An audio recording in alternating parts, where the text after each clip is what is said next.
Houston, the Eagle has landed.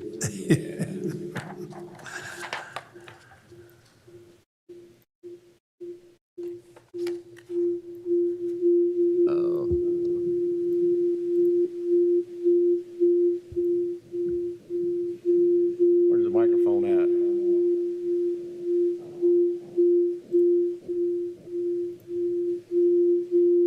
You're doing a masterful job. It's getting worse. I think it's going to work out. There you Gary, go. sometimes they cut it down below. They got us? All right. All right. So obviously this is a little bit different format than we've done in previous years. I'll try to do the same sorts of things as ideas and sort of direction comes up. I'll write it on the whiteboard. This really is, as I always like to say, it really is your session. I appreciate the input that you've given us, kind of designing it this year. It's interesting kind of what emerged as really things that we can grapple with in this session, but really it's your session, so we can do whatever you want to do with it. I do want to thank Ashley, and I really want to thank the Forsyth County management team. We started working on this really back in December and started putting together the information that you've gotten, and we really did. We have given you a lot of information, some of it really just background and not really designed around necessarily diving into it. But if anything in the strategic plan that you saw that we need to kind of pull out, I've also given you the employee survey that we do every 2 years. Those results came in. When we looked at it, nothing really jumped out. There was some improvement around certain areas, but nothing jumped out that I thought we needed to dive into it. But you've got that data if we want to dive into that during this session, or if we want to talk about it at a later point, then we can. As always, this really session really is where we get information about what you want to see as we head into this year's annual budget. And it's affected by lots of things, not the least of which is COVID. So just organizationally, kind of what we hope to do today, we sort of have an abbreviated current budget status. You've seen some of this data. You saw the year-end report. We went through it in detail when we pulled the budget and did sort of the second November, December budget work that we did. And so we've abbreviated that section a little bit. Obviously, the school funding work group had gotten started their work. Chad Hansen sort of came to me and said, given all the challenges that are out there, I need some guidance from the board really on what we need to do with that and how that fits into the school funding formula. Really is direction to me and to Tricia McManus now as our new school superintendent around what the two boards want to see in the recommended budgets. And so Chad's going to give you a report kind of where they are and some guidance there. And then we married that up with the work that we had hired Carrie Crutchfield to do, which was a pretty deep dive into the school work around the LEA dashboard. The dashboard is not what you're going to see today. What you're going to see today is really data that he's put together in building the dashboard. And so he's got some kind of preliminary findings around, that's really current data that I think you'll be interested in around what the course and sales tax meant to our funding and that. And so you'll see some data around that, and then you'll see the dashboard get developed. I think he's got a mid-March it's kind of time frame to get that to us. And then the last issue is one of the things that you funded when we revisited the budget back in December was the citizen survey, is doing a citizen survey. And so just a fairly short period where we'll talk about community surveys, how it's been done. We had taken bids when we developed the alternate service level. We took proposals back in May, so we were able to pull the best of those proposals off the shelf. We can talk a little bit about what that would look like. The city of Winston does one every 2 years, and so Scott Tesh is their staff person who does that, so we'll hear a little bit from Scott. So that's what today looks like. Obviously, it's yours to do whatever you want to with it, and so we'll go wherever you take us.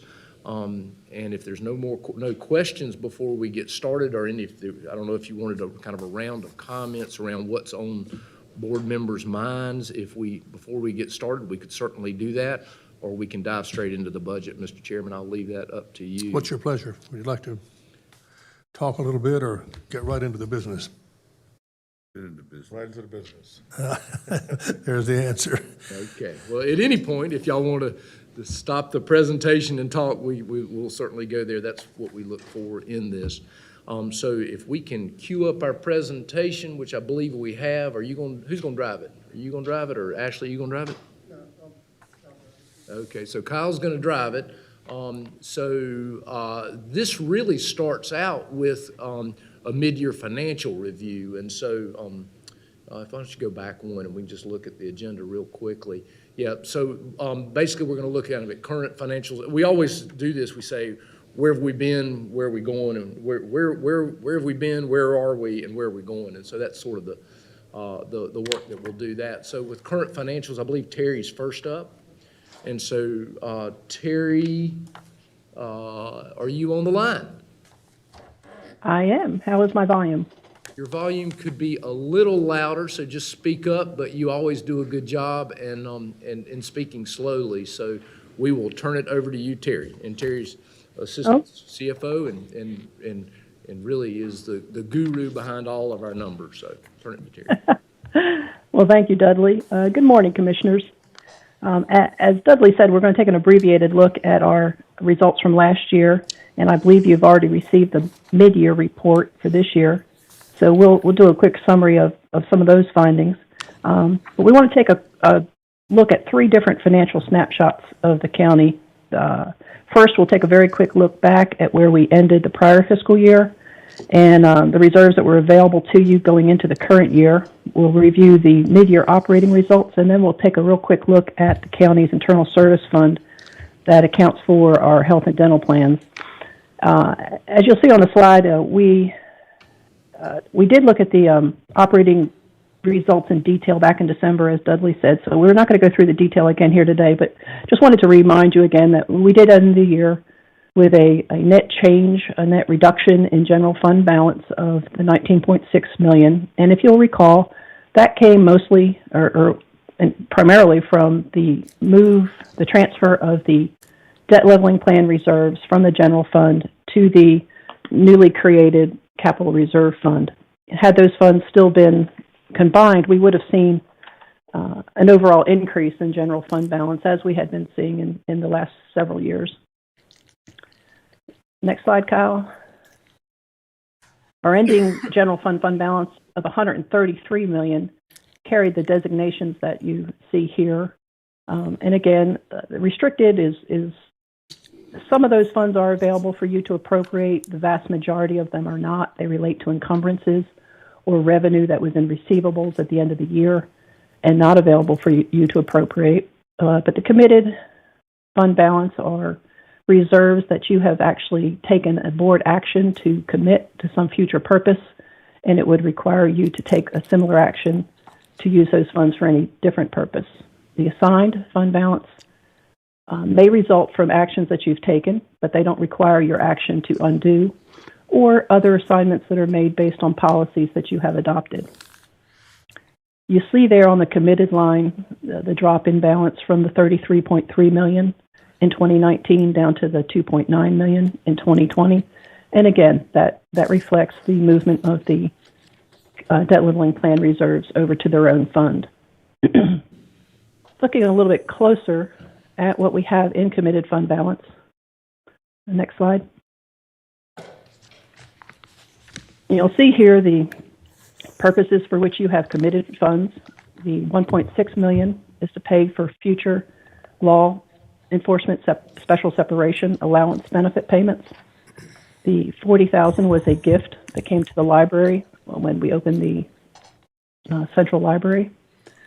$1.2 million shown there for airport commission is an action you took several years ago, back when there was still an airport commission, and It's there for you to use for airport purposes. And then a very small balance that is generated from the Piedmont Propulsion lease revenue. And you have acted in the current fiscal year to appropriate those funds for the project shown there off to the right.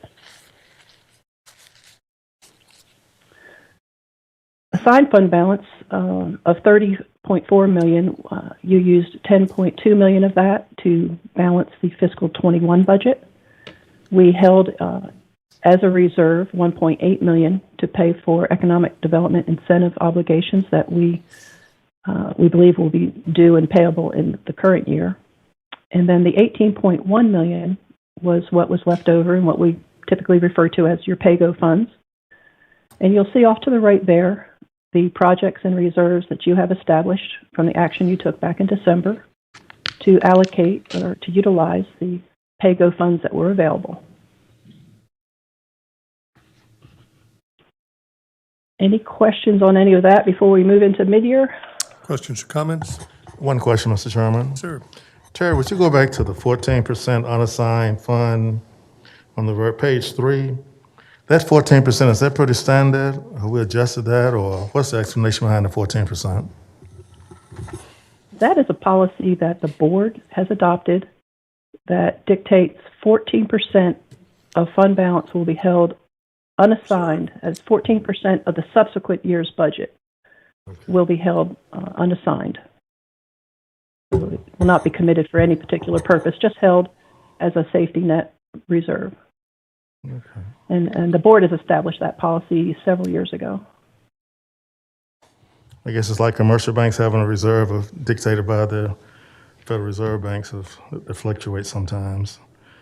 Yes, it's entirely within your discretion at what level you want to set it. Okay.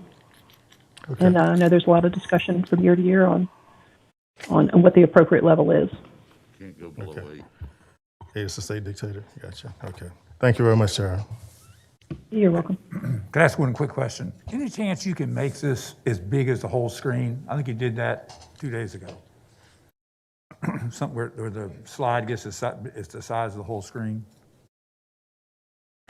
Yeah, and to the extent you want to follow it, it's actually in this book It's too. just too small print for me. Yeah, it is kind of. And I actually tried to find it in here, and it says winter work session 2021, but it's dated last year's.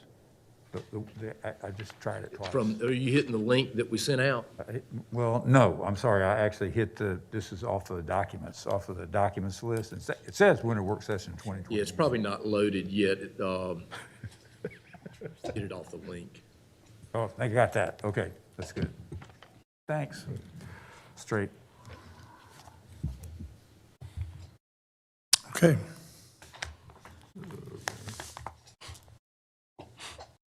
You can continue. Okay, Kyle, we can move ahead to the mid-year. There we go. One more. All right. Looking at where we are at mid-year of the current fiscal year, you see here a year-to-year comparison of revenues. And in total, revenues for the current year are $11.4 million behind the totals that we had at this time last year. And obviously that's a rather concerning drop coming primarily from almost $17 million drop in property tax collections. So looking at that number a little bit closer, we obviously want to see if that's a real concern or just a timing issue. So we move ahead 1 month. Kyle, there we go.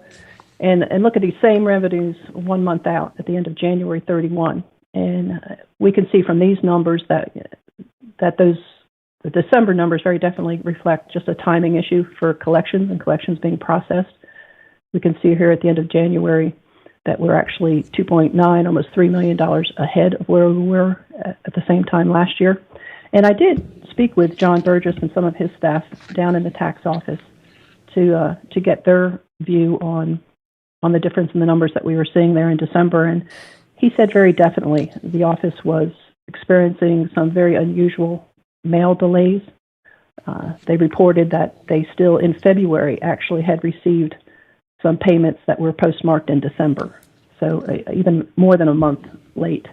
They also had some staff vacancies that may have delayed some of the processing, but he was quick to point out that not only do our January month-end numbers look like they're right on pace but the number of delinquent notices that he mailed out following the January deadline was within a few hundred of the number that they mailed in the prior year. So no real concern there that we have any issue with our property tax collections or the realization that we should expect to see from there as we move forward.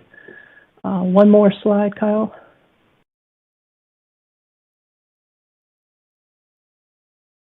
Kyle, can you advance ahead one more slide?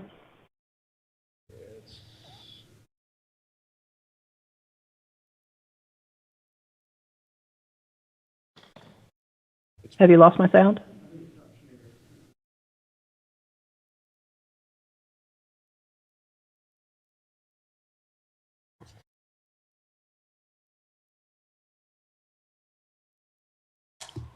Kyle? I don't know if she can hear you, Kyle. I would take her right ahead.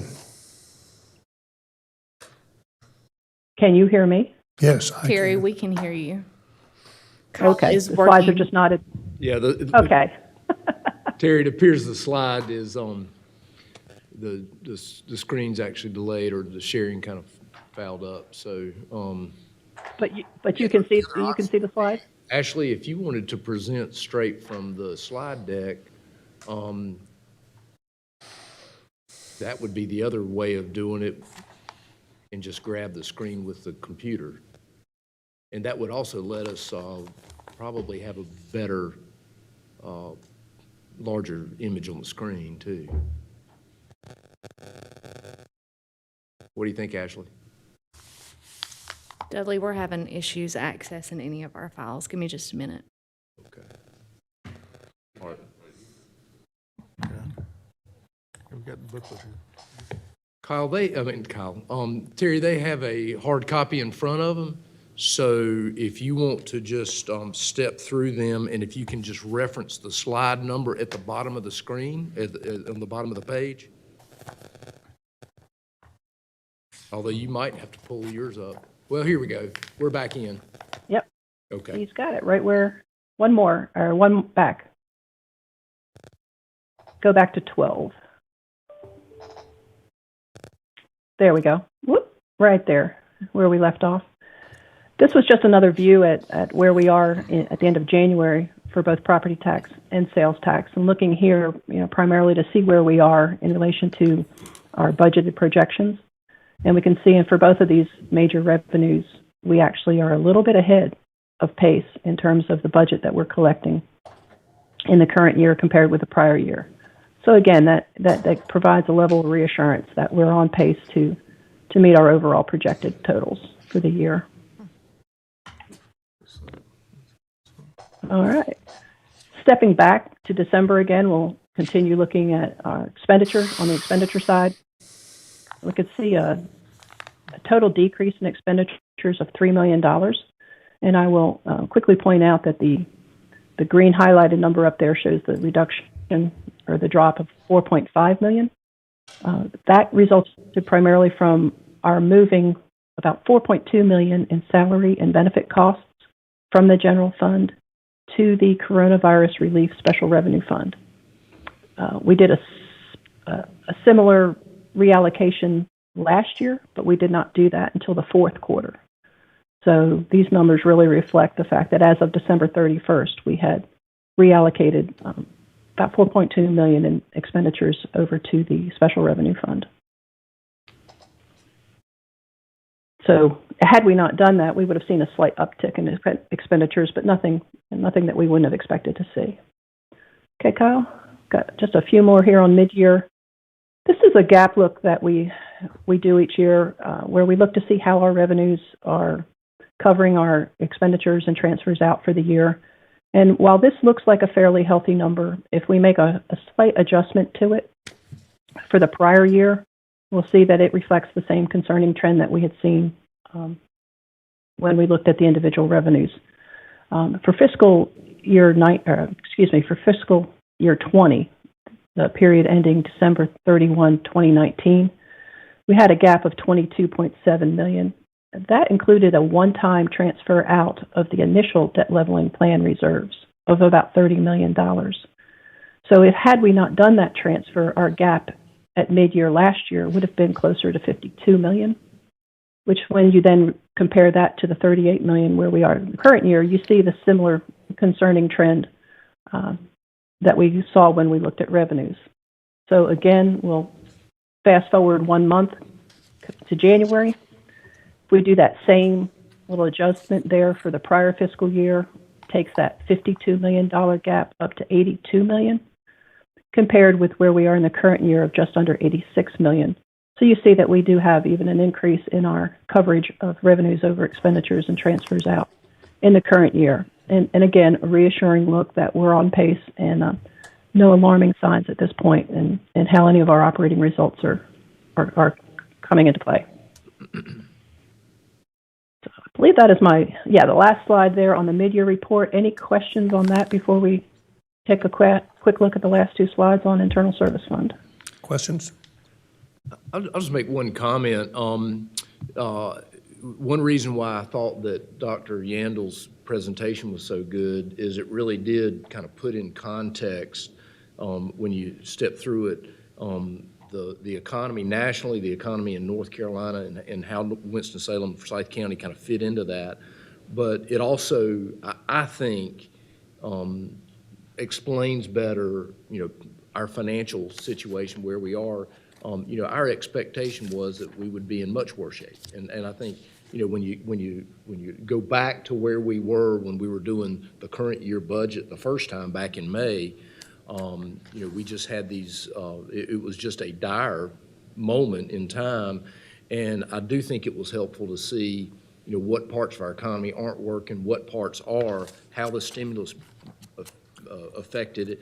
Clearly, the COVID money and the board action that was taken really to sort of kind of undergird county operations. You can see where we're about $5 million different in the current year than we would be had y'all not taken that action. And I think that was the sort of the connection that I wanted to make between all that. And so, things are good. If you, as we get into budget drivers for next year, we'll talk about some of the drivers and how we think, where we think we're going to be and what next year looks like. We're still in a strange period, I think, is sort of the upshot of all of it. But thank you. Okay, and then very quickly, we'll just take a look at our Internal Service Fund. This is the fund that accounts for our health and dental benefit plans. This slide here shows the operating results for the fund for the last 4 fiscal years.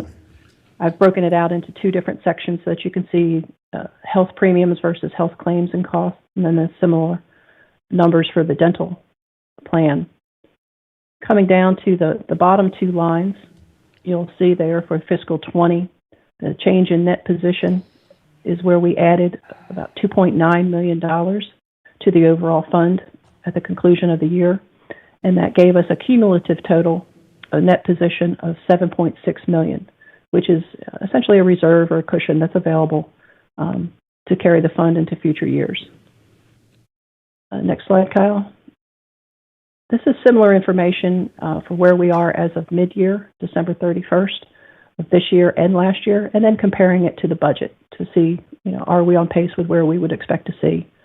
And looking at these numbers, we see that our claims experience is a little bit higher relative to budget this year than it was last year, but so is our health premium revenue. We could expect to see the health premium revenue to continue on that pace. It's a little less certain what our claims experience will be. They can vary much more dramatically month to month, and they're certainly much harder to predict. But you can see there that as of mid-year, at the very least, we do have a small surplus of $128,000 of our revenue over claims. Dropping all the way down to the very bottom line, you'll see that for the year we had an expectation budgeted that we would use $485,000 of our net position to balance the budget. And so far, as of mid-year, we actually have a very small surplus of $239,000. So again, very difficult to predict whether or not that performance will continue because claims can be somewhat unpredictable. But at least as of mid-year, we don't see any reason to be concerned that we have any problems brewing in this fund. Can I ask one And question, Terry? Yes. I guess in fact, I looked, this particular sheet was in our advanced materials, and I'd say the health claims, yes, it's up, but it's up a lot. Last year, it was 9.8 million, and this year it was 12.06 in the comparative period. I mean, that's a 30% increase in claims. I realize that anomalies like that happen, but that's a big change, and I don't know if we had something unusual that we know about, but that's a lot. Yeah, I think people did not, we're meeting right now about what the renewal looks like for next year. The firm that we have that does the consulting workforce has actually bid it, so we are actually looking at other carriers, and so kind of everything's on the table. But when you look at claims data, basically people didn't go, you couldn't do elective surgeries. I mean, if you think about what happened, part of last year was really from March to June, lots of things didn't happen. So, and then I think that's going to carry into this year a little bit, but the hospitals did open back up with elective type stuff. So. Okay, but this is through December 31st, 2020, compared to December 31st, 2021. So all that postponement took place in the spring of That's right. Yeah, that's in right. the spring. Well, am I getting that wrong? No, I think you've got the dates exactly correct. Again, it could be very much a timing issue on just the claims that were processed and put forth. What I was looking at there is to see that even though that we're $2 million higher, our claims are up to $12 million. It's not 3, it's really 2.2 million, yeah. 2.2 million. It still is slightly less than what we had budgeted for the year. So from a budget standpoint, I think we're on pace to be okay. Why it's increased, I'm really not sure, and whether or not the consultant could even really give us a very direct answer. Yeah, you can even see on 16, I mean, the truth of the matter is, and we've all lived this, is that those claims they do go high and low, and it really is the reason why we've got a health benefits separate internal service fund and a separate fund balance, because you can see our net position was 4.7, 6.1, 4.7, 7.6, and so it really does bounce around. What we're seeing right now is claims, folks who had deferred things starting to do things now, and so our claims data is getting worse. We do recognize that our position is good, and so the challenge is going to be to responsibly wrap some of that fund balance into what we do next year with respect to the health benefits program. And so that's the work that's going on right now. We're going to have more options because we did go out to bid. And so, this county's been with Blue Cross Blue Shield forever. We're taking a hard look at that. And just a reminder, the board actually does authorize me to make that decision. I'll make sure that you know what we end up doing with that when we get ready to make that decision. So, and that'll happen in March.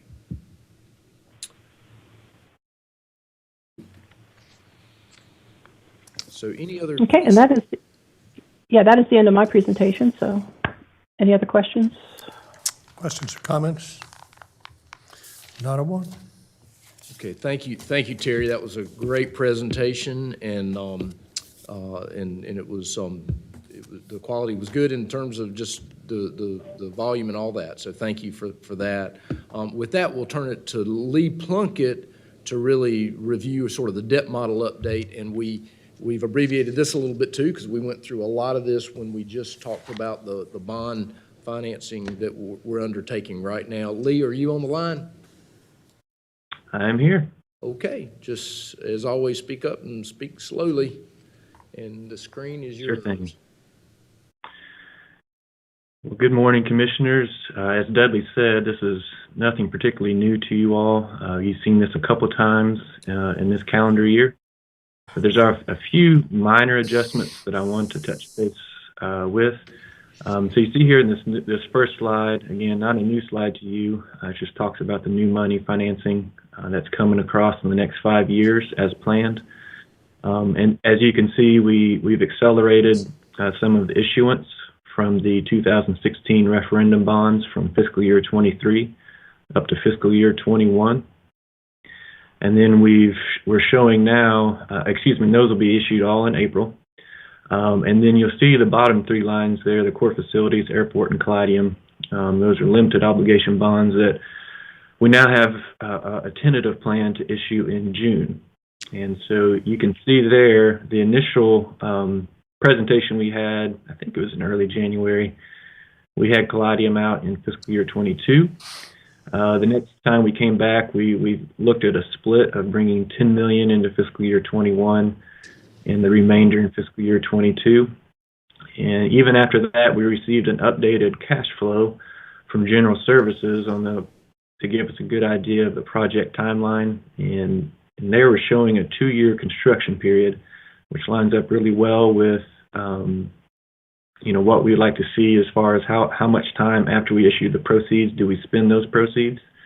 And so we went ahead and as a conservative look, put all of the Caladium bonds into the upcoming issuance as an option. So I know there's been some discussions on different ways to go about that, but putting all that money or all the issuance into this upcoming sale would work from our perspective. So that's the one minor change that we see. Mr. Chairman, Go right ahead. could I ask a question on the Caladium? Have they met their campaign goal?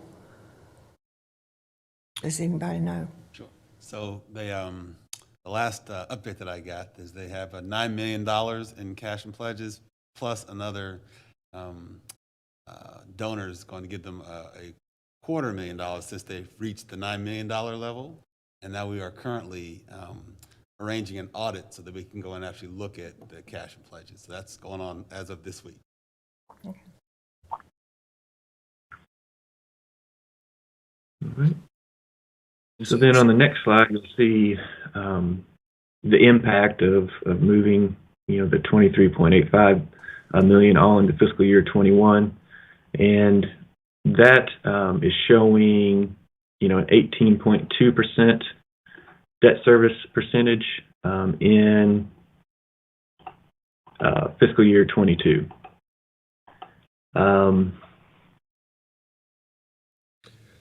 So I was just going to make one comment around Caladium. So we are still operating under the assumption that the sale of property, unless there's some restriction on what those funds are used for, those would go to Caladium. And so we're trying to wrap in, particularly since we've got properties of interest now. We know the Clemens, we made a recommendation around the disposition of the Clemens site, and then also Highland Avenue, and then frankly, the economy. We've got interested parties in other properties. The Sturmer Park property has some interest in it, and we've even gotten a phone call about the old courthouse. And so there are some of those properties that will churn. So one of the things we're trying to do is lay in and develop the strategy around knowing that's the funding mechanism, how you do that issuance. And so Lee's been working on, and Terry and Paul have been working on that. So I'm sorry, Lee, go ahead.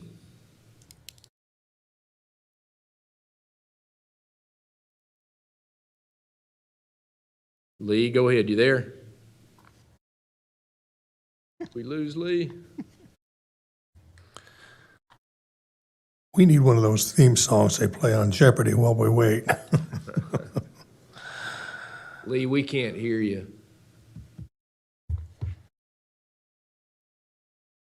Terry, can you tell us if we lost our connection? I can hear you, and it looks like Lee has just rejoined, so he may be having some technical issues. I'm so sorry about that. I'm not sure what happened. I froze up. Okay. Your volume's not. My apologies. Just speak up, please. Yeah, sorry. I've had to get on through my phone. Okay. So yes, this next slide is again nothing new. You've seen this already. This is the debt leveling plan, and as you can see here, we're just showing the initial education debt leveling plan, and then the next piece on the chart is a library, and then the public improvement, which is all for all the debt related to the 2016 referendum. And as we've noted, there's a 2.9 cent increase coming into the next fiscal year, and that is as planned when we initially adopted the debt leveling plan related to this debt. And then the final plan is the courthouse debt leveling plan, and as we're planning a 7-cent decrease. And as we've noted, the decrease is from the lower interest costs when we did the draw program. So we pay much less interest as a project is geared up, and so we'll see a movement in the debt leveling plan rate, the cumulative rate, from 9.98 this year up to 12.18 next year. And so one of the questions I had with this is, obviously, this is a very busy slide, and it shows the fairly complicated components of our debt leveling plans. And so we are tracking, and will continue to track it across all of these issuances. We did that really, and have always had sort of a laser focus on transparency and being honest with citizenry about, okay, this part of our tax levy really is related to debt issuance that, and for the most part, you have approved. And so we've been very clear about that. My question is, if would it make sense, and do you think it is wise as we move forward with this to present that as a single debt leveling plan? Or do you want us to kind of always show, we could sort of stop in 2000, whatever we're in now, 21, and then from this point forward, just consolidate this all into one debt leveling plan to show the citizenry, or we can leave it this way because, and it is really entirely up to the board on how you want us to do that. Well, I think the public consumption on that is debt leveling is debt leveling. I mean, it's the amount that we're setting aside to retire debt, and they could care less. They care about the amount. Mm-hmm. They could care less about how it all divvies up. I think for our purposes, it's interesting to see it that way, to see what part's contributing what. Mm-hmm. And I'm kind of curious about, because we haven't sold any of the new debt yet, and I know we have a guesstimate for interest rates, but if we're lucky enough that the interest rates are better and remain low, particularly for those lobs coming up, I'd say that would impact those, increase that 12.18 would actually go down some. It could easily go down to 12, I bet. Yeah, so we're right now, and Lee talked about the 2.9 and the 0.7. The 2.9 is what we predict for this debt, this sale. I think when we originally did it, I think it was at 3.8 or 3.6. So yeah, you're correct. So way long time ago, when we were sitting in this room, and I think it was your idea to break the debt leveling into two pieces, we did a debt leveling of, how much was it then? I thought it was 3 and 3. Was 0.9. I think originally it was 3.1 is what we were looking at. Yeah. So you've always seen it with 3.1 prediction. By the time we got to the thing, it was 2.9. This one's actually 2.9. We can reduce the court piece of it a little bit. And because of the way our sale date is set up this year, when I present you the budget, it will be actually what the sale was, right, Lee? That's exactly correct. So as Dr. Martin and both of you have mentioned, my expectation based off the current market and what has been sold recently is we could see 1 to 2 basis points, 1 to 2 tenths of a cent lower, both on the courthouse and on the referendum debt leveling plan.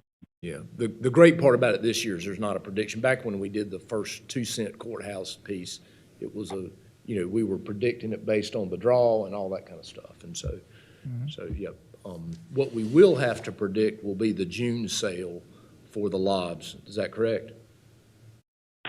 It's going to be close. by the time you adopt the budget, we may have sold it, or we'll be close enough that we'll have a really good idea of what the rate will be.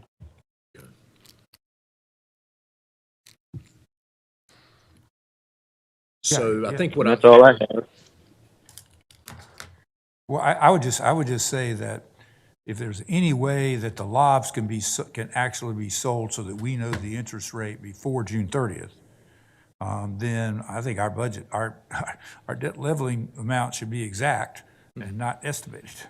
And even if it means we finish our budget work in our normal early first week of June, even if that number gets plugged in the third week of June or the fourth week of June, then the debt leveling part gets adjusted exactly. So it's on the money. To be that close, whatever we can do to do that, that needs to be exact, not estimated. And I will make one note on the 2016, where the rate goes up to 5.8. We still have one issuance left, so that's still one piece that's a variable out there that we won't know, exactly, and so it'll be part of the projection. And when is it scheduled to be released? That'll be fiscal year 23, so 2 years from now. Yeah, well, that would be, then there could be, at that point, there could be another adjustment in debt leveling. I mean, there would be. Yep, that's the hope, yes.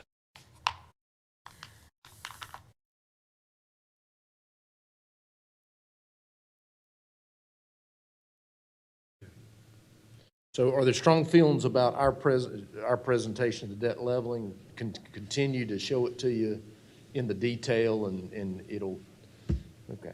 I frankly think you're right on track. Yes. One question, Mr. Chairman. Yes, sir. Could you break out some of the public improvement projects for me?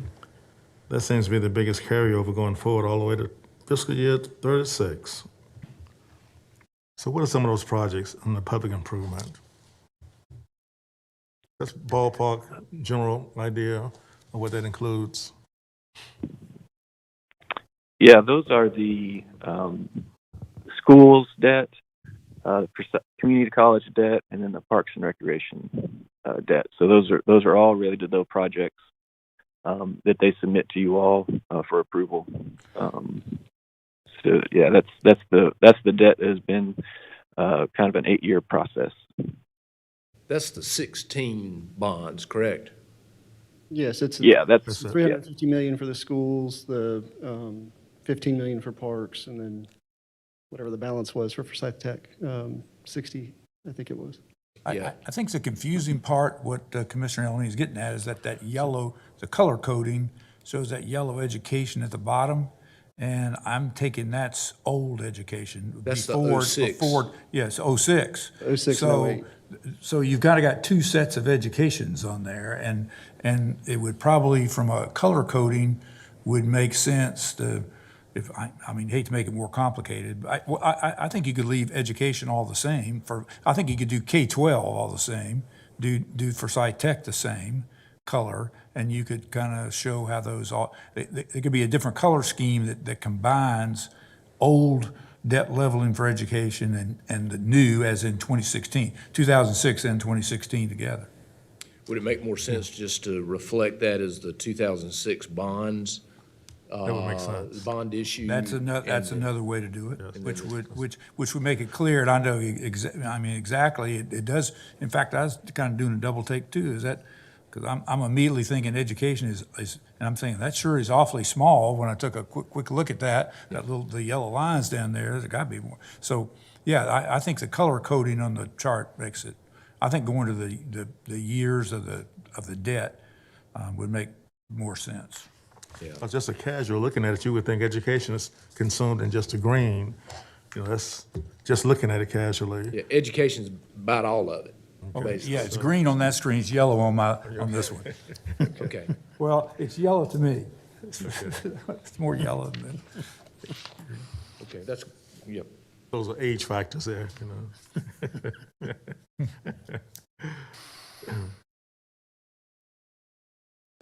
But just a casual looking at it, you see the libraries has a distinguished color, and education seems to have a specific color. Then you have something called public improvement, so it's sort of a little confusing. Just as a composite like that. I think that actually relates to what we call the bonds when they were sold, so that's more of a, that's, you know, that's the financial piece of it. We can adjust it, I think. Because that public improvements did have the school district, the community college, and Parks and Recreation Right. as a piece of that. And that was a small little piece. I think those are the three big chunks, right, of 2016? That's correct. Yeah. Okay. Lee, do you have any more comments? Nope, I do not. Okay. All right, thank you for the fine work here, and we've got, what is the sale date? What's the projected sale date for everything the board's approving right now? Right now, the pricing is on April 6th with a close date of April 28th and April 29th. Okay. Very good. So Yep. we'll clearly have that for the budget discussions when we hit it in May. So very good. Yes, sir. All right, thank you. Any other questions for Terry or Lee? Don't think so. All right, very good. So we'll sort of shift over a little bit, and I'll turn it over to Kyle, and he's going to take us through. So we've sort of done, you know, what things look like when we closed out last year, where we are year to date, and we'll talk a little bit about budget drivers going into next year. So turn it over to Kyle. Sure. Good morning, Commissioners. So this, my part here is going to update some slides that we typically show every year around this time, and so it's just really some comparative data. This is from the association, our budget and tax survey, the Association of County Commissioners, and so just comparing Forsyth to the other large urban counties to show, you know, obviously population, the assessed value, the 2020 sales assessment ratio, which is an estimate here. So when it's not necessarily the number that we're going to see from John Burgess, but that's the estimate that we have. And then you can see when the last reval was for each county, what our tax rate is, and then again the effective tax rate. And so it's really just some comparative data to the other large urban counties. If there's any questions there. Questions, comments? Nope. And then again, just comparing again, to the other urban counties, just median home value and what the impact is in terms of property tax on the median home value based on the current tax rates. And so you can see what that looks like, and that's through December.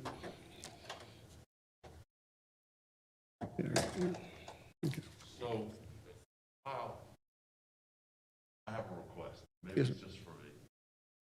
When you do these comparative data, can you separate chart counties such? Like, Yes, I can do that. thank you. Sure. I will have that updated for detailed, maybe. Yep. The next chart shows just the combined city-county tax rates. Again, so this is comparing Winston-Salem, Forsyth to Greensboro and Guilford, Durham City and Durham County, Charlotte City, or Charlotte and Mecklenburg, and Raleigh, Wake. And so you can see where Winston-Salem, Forsyth County, we are the second highest combined city-county tax rate for FY21.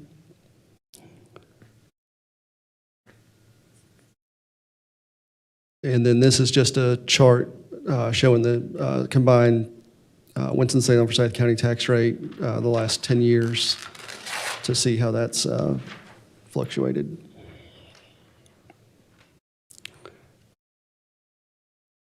And then this chart, I think we saw last year during the detailed budget presentation, this is just a history of our property tax rate in Forsyth County, just the Forsyth County tax rate. And so you can see the adjustments that have been made, usually associated with the debt leveling plans, and then also associated with revaluations where the rate has gone down.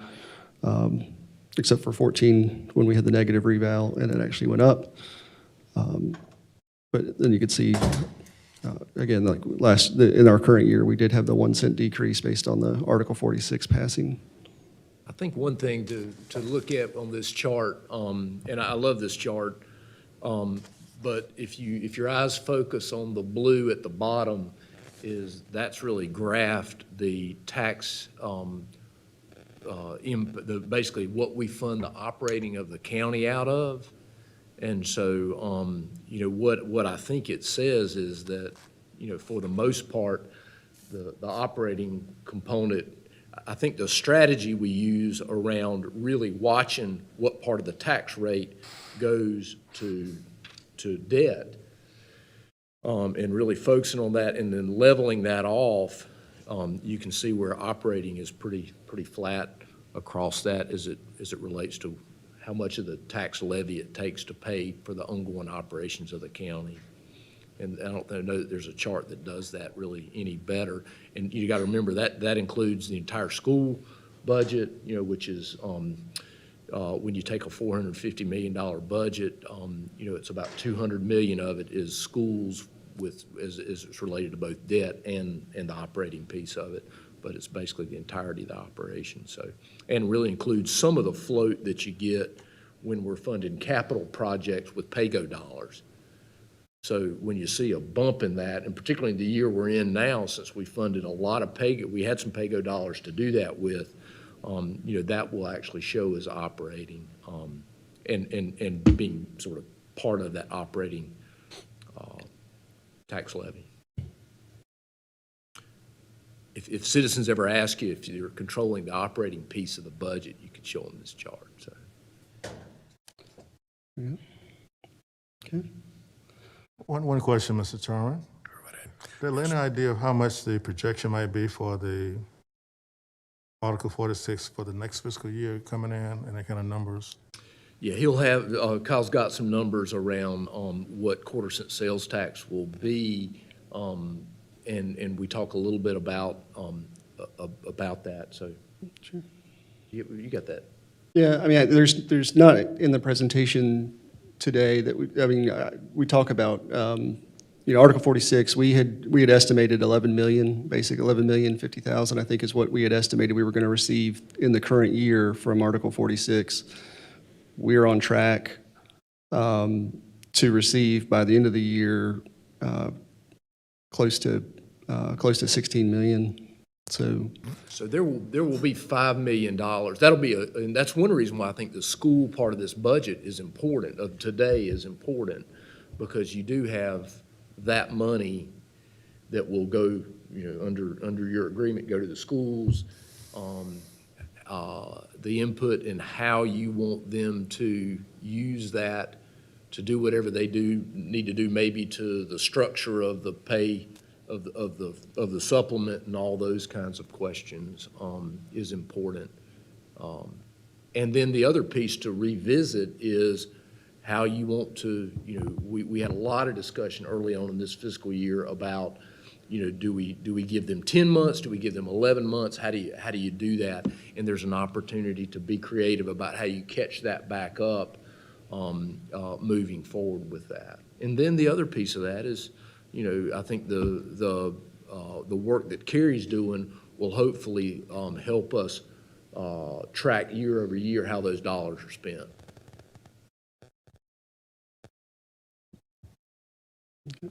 So it's about, the answer is about 5 million.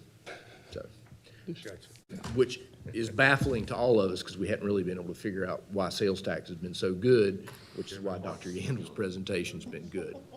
And I think the other baffling piece of it is how you take out big parts of the tourism economy, and it doesn't look like it hurts sales tax very much. So the question would be, had COVID not happened, had tourism stayed in there, would people have spent, instead of going and buying a new deck for their house, would they have gone on a trip? I think they probably would have. Which we wouldn't have seen the same financial benefit from the trip. I understand that. So but it was, in that presentation that was shown before, the economist guy, I mean, that issue of people saving the stimulus money, actually saving the money, and then it's kind of like as soon as the vaccine news is out, we started unloading it. Yeah. I mean, the money really being spent, which was really, that was interesting. Okay.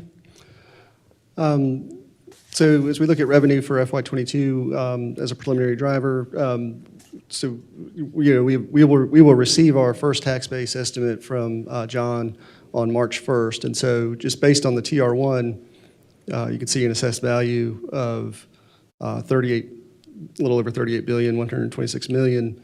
And that's an increase. So the May 1st estimate that we used to balance the budget, that TR1, which is what is used to actually send out all the levy, it's higher than what our May 1st estimate was by 337 million. So that's a positive sign.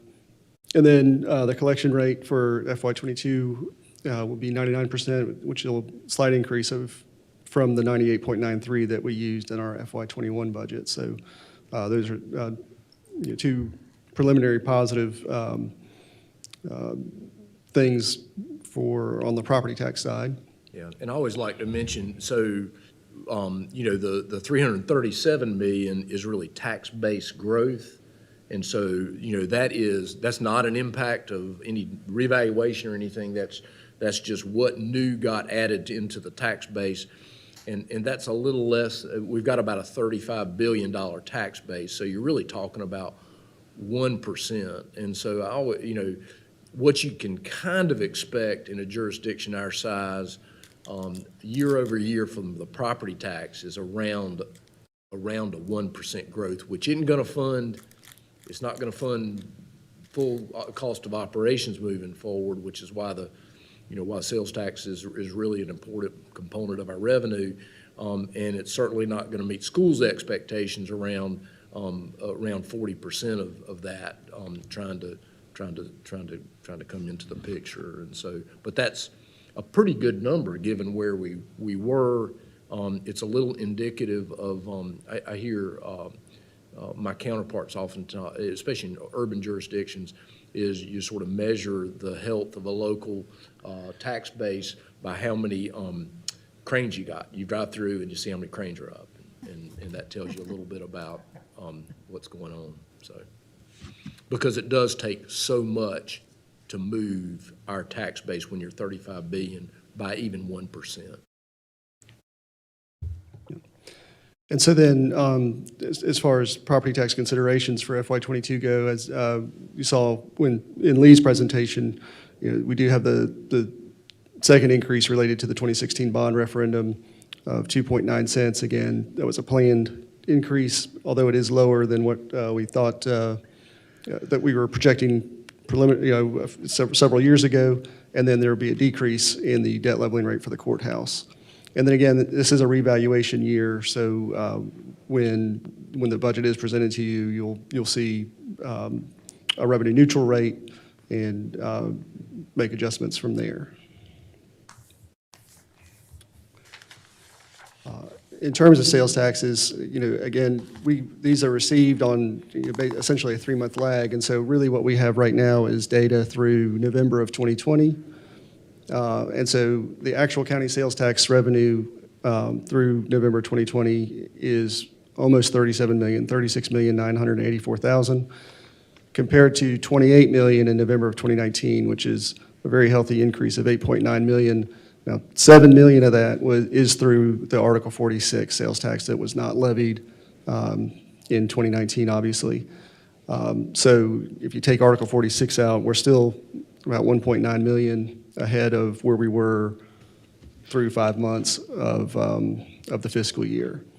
And so again, Article 46, based on how it's coming in, it is on track to, if things just stay the way they're going, that Article 46 could approach that 16 million number that I'd referenced earlier. Kyle, Yes. the my answer might be in here, or you may have already said it, but what is your projection that revenue neutral will be? I have not made that projection. It's not in here, and I've not actually made that projection yet. We're still Too waiting early. to get the numbers from John from his estimate. We're waiting on them. I was going to probably do one on March 1st when we get that preliminary estimate from him. Okay, thank you. Well, there is sort of a published qualified estimate based on the sales assessment ratio, which is just a statistical sampling of what Department of Revenue does. So it's not exact, but I think that was the 0.86, which it drops the rate to 65 cents. Right, that's right. Yeah. So if you looked at the FY21 rate and you multiplied that by the assessment ratio, that effective tax rate was 64.57. So, But that's a sampling that was done based on information submitted to Department of Revenue that we have to send in. So, talk to John a little bit about that. That's going to be a number that pops in late in April. And it's going to pop in late in April as a function of what he gets in terms of appeals. And then it's always pushed a little bit by, because business personal property tax filings don't have to happen until April 15th. And so he scrambles at April 15th, looks at business personal property, and that's a decent enough driver in the total revenue picture that it matters. And so I guess what I'd say is just expect it late in April. It'll be the last number we drop in. You'll see, because I always share sort of where we're going in certain periods through that, and then it'll adjust out, and we'll see where it is. But it'll be that kind of year, I think. The other issue that will impact sales taxes a lot of times are refunds, and so while we are 1.9 million ahead of, if you take Article 46 out, we're 1.9 million ahead of where we were last year. The one caveat to that is that refunds are at 8.8%, which is slightly lower than our average of 11.4%. These do typically hit hard or the highest numbers are usually in October and April distributions. We did have significant refund months in September, and then a slightly significant refund month in October, but we're still, low. We're actually still, fairly low on this, as this chart will show you. You can see how it fluctuates year over year, but I would anticipate that 8.8% will increase and normalize a little bit more as the fiscal year closes.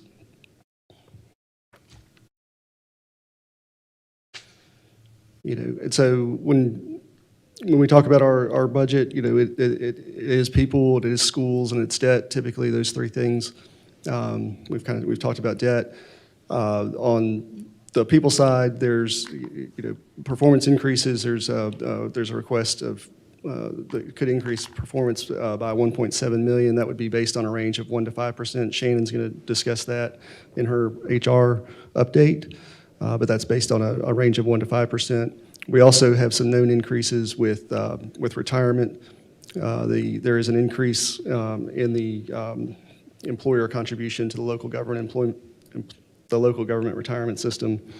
Last year, for non-law enforcement, it was 10.15%, and for law enforcement, it was 10.9%. That was the employer contribution, and it is increasing to 11.35 for the non-law enforcement and 12.1 for the law enforcement. So that is a driver. It has been a driver for the last several years. And then health insurance, I've got a 5% increase in there. It could be lower. As you saw earlier, and as Dudley mentioned, that's out for bid right now. So, but right now we're projecting a 5% increase, and again, that could change.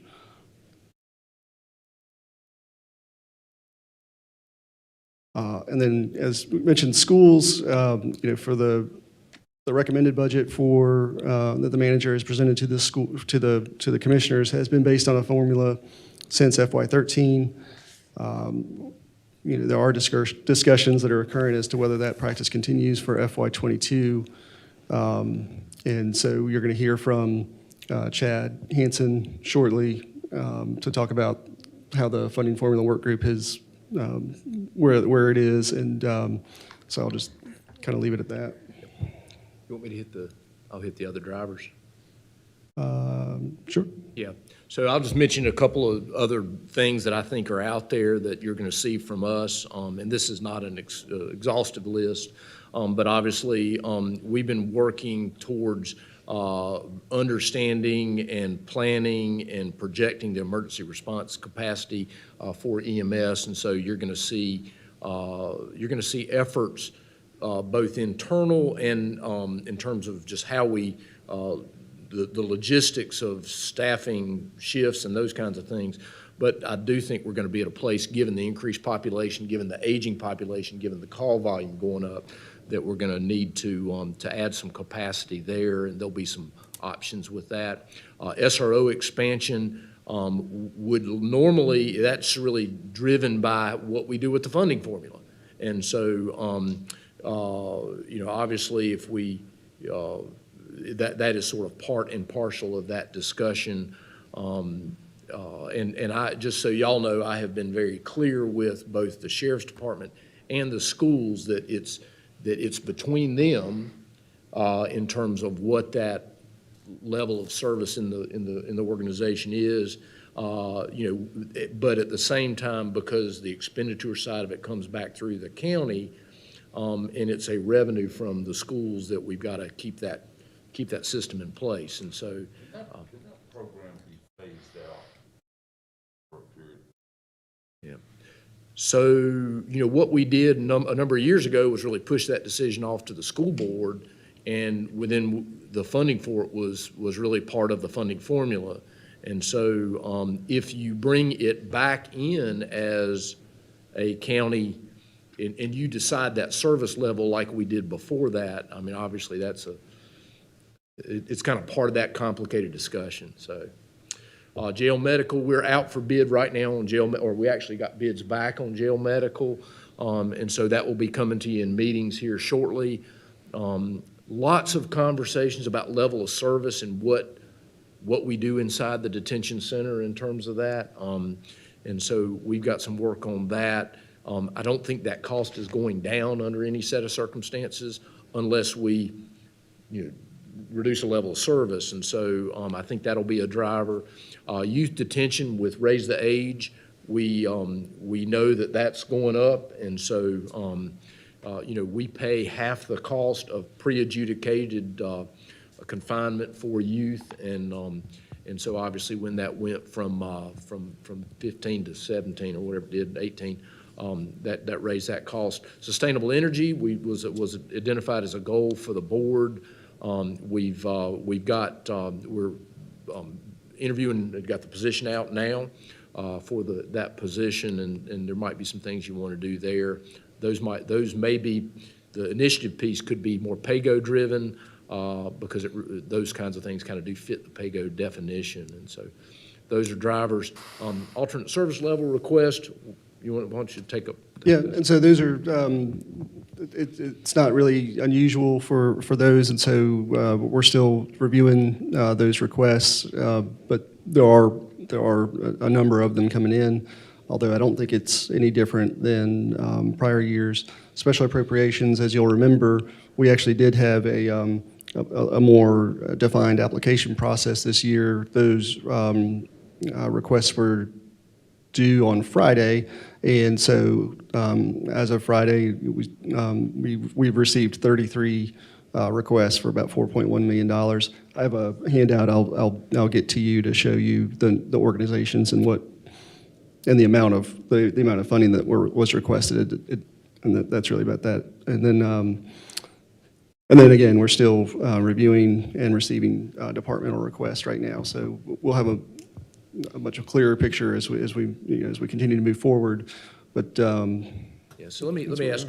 So one of the questions that I know is going to come up because somebody missed the deadline, and so how hard our deadline was for special appropriations will be an issue. And I don't know that we necessarily need to get into that today, but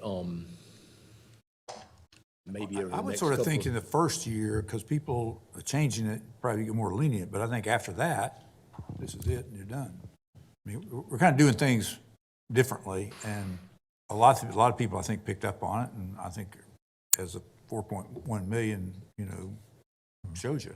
But there'll be some other requests by people who just had no idea. Right. Well, I mean, there's no sense in us setting deadlines if we're not going to follow them. So what I thought I would do is, and I've always been very clear about anything I receive from a request from the community, I get to you. That's really the whole purpose of the alternate service level thing that we do, and it's really, now it's merged into this other process around special appropriations. So perhaps what I'll do is just get them to you and identify they were received late, and then. Just in principle, Douglas, it's a little bit unfair to those that made the deadline Yeah, I do. to receive those after the deadline, just on GP. It's a trick. Yeah, That's right. I think in the first year, you get to look at them both ways and look at it that way. I think that makes a lot of sense. When you had no deadline ever, It was up to and it no was up to structure, budget day. and Yeah. no anything, it's been a free-for-all, then I suspect the first year, you might want to be a little more lenient in that. And then I think you can everybody kind of understands this is the way this works. I will take direction from the board on that, and so we might have to revisit that as we go into it a little bit. So the other thing, just budgetarily, to close out this section, is what we've done in the last couple of years that I think has worked well, but I want to make sure you're okay with it, is heading into the budget time, we do get things, we get our alternate service level list ready, we get the recommendations of maintenance of effort funding for the behavioral health dollars done, we have the special appropriation things. I assume you want us to continue to, once we get those in pretty much final form in that April timeframe, to sort of hand those to you and even take up those pieces of the budget early. Is that, That's a good time to do it, yeah. Yeah, obviously, special approps, we won't make the decision until you actually adopt a budget, but we can get that information to you. You can make the decisions around maintenance of effort dollars because it doesn't affect the tax rate in any way, and go ahead and get some of that stuff just kind of cleared out. So we'll try to develop that budget schedule this year, again, to do that, if that's okay. Great. Any problem with that? No. Okay. So that is. I did have an earlier question, though, Mr. Chairman, if I may. Yes, sir. Dudley, you referred earlier to bids still being out in terms of jail medical services. Do we have other competition besides WellPath on that? Okay. I'll let Chantel. We do. If I recall, I think there were 6 total bids, and it's highly competitive. So we're excited to bring those to you soon. Thank you. Well, we're going to take a 15-minute break. Coming up, we're going to talk about the school funding formula, have a nice discussion on that. So let's take 15 minutes, and we'll be back.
Our discussion today, at this point, will descend, I guess we could say that, Mr. Manager, around the funding formula for the Winston-Salem Forsyth County School System. So having said that, I'll turn the meeting over to you.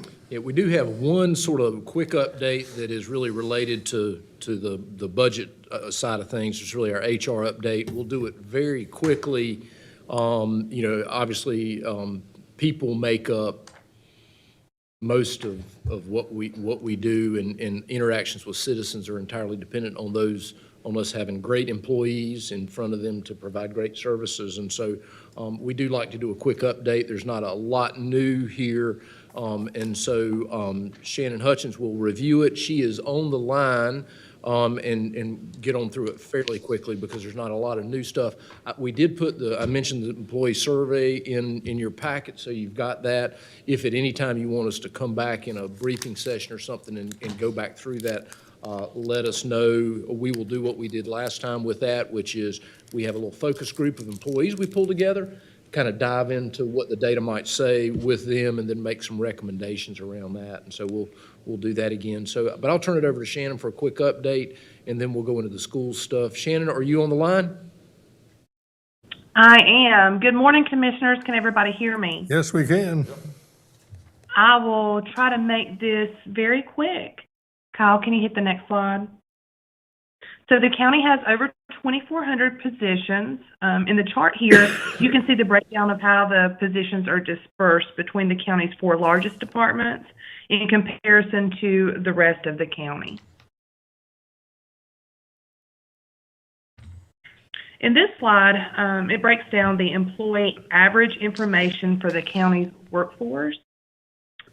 So what you'll see here is the average county employee is 45 years of age, has 8.5 years of service, with an annual average salary of $47.8 thousand. The chart to the right breaks down the information by the largest county departments in comparison to all other county departments. Okay. The county saw 292 employee separations in fiscal year 2020, which is slightly lower than in previous years. The charts below are a snapshot of separations by department with a rate of vacancy for fiscal years 2019 and 2020. Okay.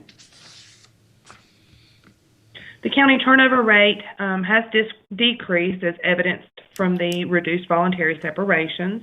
This may be attributed to COVID and the county changing its staffing model to promote more flexibilities in remote work when feasible. In many departments, this model has significantly improved production and morale. Okay. So just an overview of benefits. Forsyth County offers excellent benefits. Here you can see the various benefits that we do offer.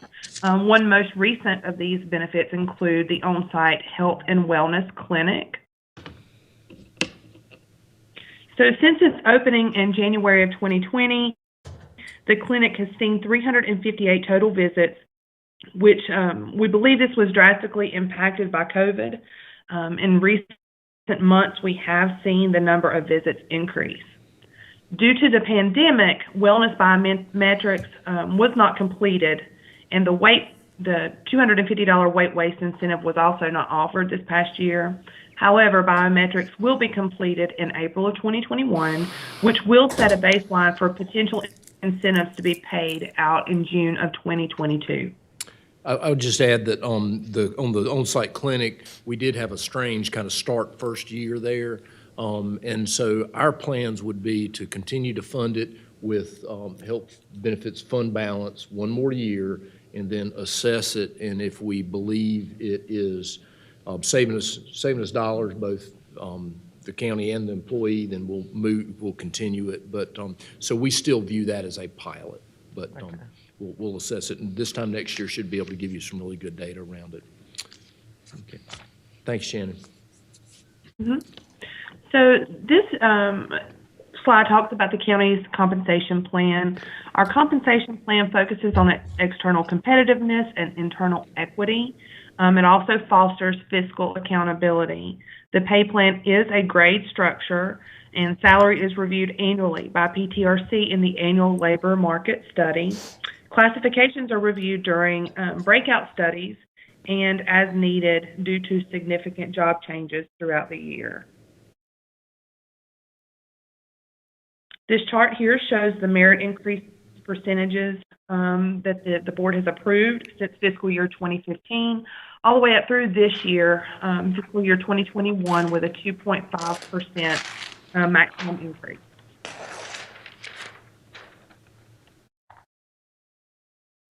So some items for the board to consider would be funding pay for performance at a maximum of 5%, with an estimated cost, as you had heard previously from Kyle, of $1.7 million. Also, an increase of 401k contribution to 5% for full-time employees for an estimated cost of $2.3 million. Okay. This is the last slide here. PTRC is currently doing the market study. We are pending that market data. Salary increases and reclassification recommendations are expected by the end of March. And as you'll see here, the sheriff's positions are also included in the annual market review, and we are studying some of those classifications now. Okay.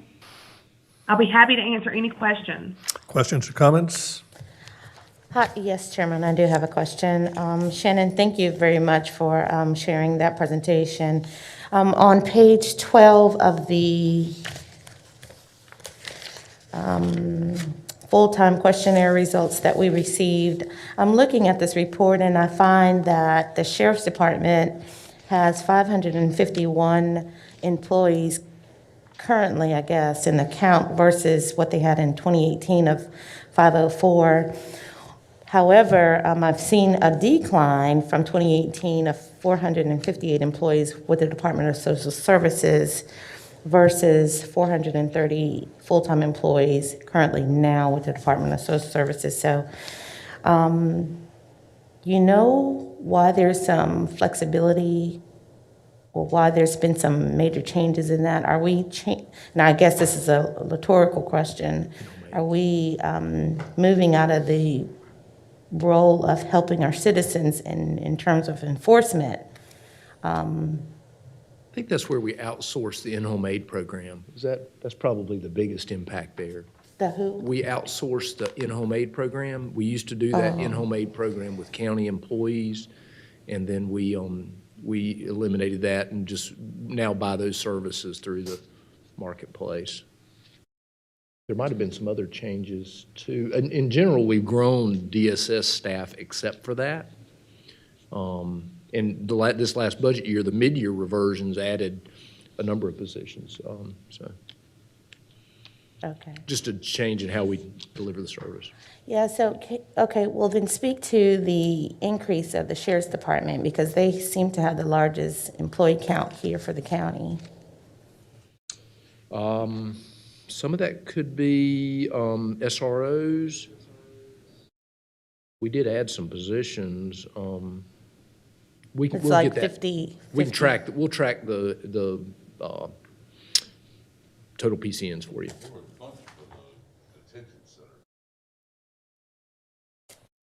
Well, we added some staff at the detention center, but we were close to the original staffing model all the time. Yeah, we'll have to go back a couple of years to track that, but we can do that that's actually a function of, you almost look at budgets to see where, because I don't add positions, and so, you know, those really are board decisions at budget time to add a position. Yeah, so for me, I think what happens is that the request comes throughout the year versus us having a snapshot of what's happened or what's the need. So we kind of get caught, or I get caught up in making decisions around pockets of, you know, positions here and there. Yeah. So, yeah, I would like to see a more structured budget. Yeah, we can show you new and eliminated positions by department over the last 3 years. Okay, thank you. Is there some way, not today, but if we could see other counties, 25% of our employees are with the sheriff's department. Is that normal? I mean, is that typically about the breakout? Do you know? If not, you can answer later. So, Commissioner Wisenhunt, I do not have that information available right now, but that is something that I can get. I will look into that and provide you the information. Okay, thank you. So if we did a comparison, would you want to see those, again, it goes back to who we compare with, and there's actually a fair amount of discussion through the schools thing about that. Yeah. But, do we, clearly our closest like county is really Guilford. So we could look at that, and we looked at that per, like on the enforcement side, per road mile, and then we looked on the enforcement side per capita. We'll try to, we'll work on that. Any other questions for Shannon? One quick question, please, Mr. Chairman. Right ahead. On the part-time without benefits, 218 people, which department would that apply to for the most part? So, Commissioner Elamine, that is dispersed throughout various departments. The vast majority of those positions are in Parks and Rec, the library, and seasonally in the Board of Elections.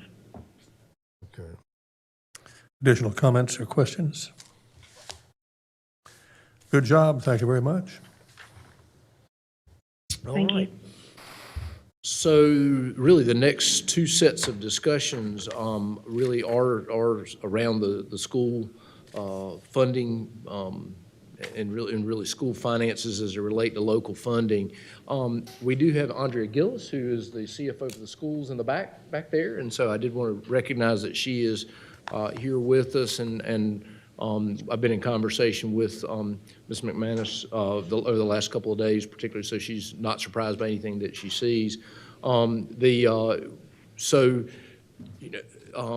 of the goals really over the last 2 years has been to take a look at the school funding formula. We delayed it, if you remember, when Dr. Symington came on, he was in that interim role for a bit, so we kind of pushed it off then. When Dr. Hairston got here in the last budget, she made a decision fairly quickly that she just wanted to kind of put it on hold and go through a budget process. And, there was, the funding formula is something that is unique to this community.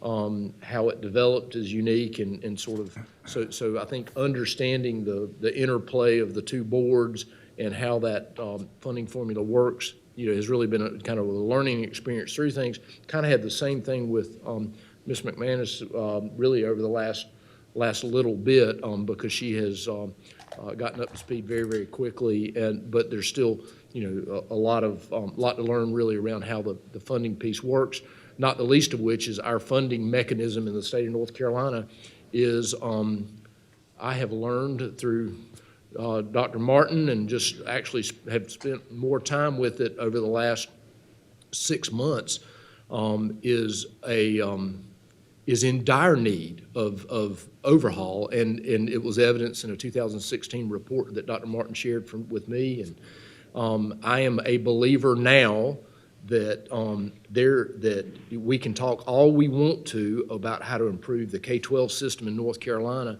but until the state of North Carolina makes that funding mechanism simpler and can build trust between boards and school boards and county commissions and DPI and really all of those, I think we are in dire.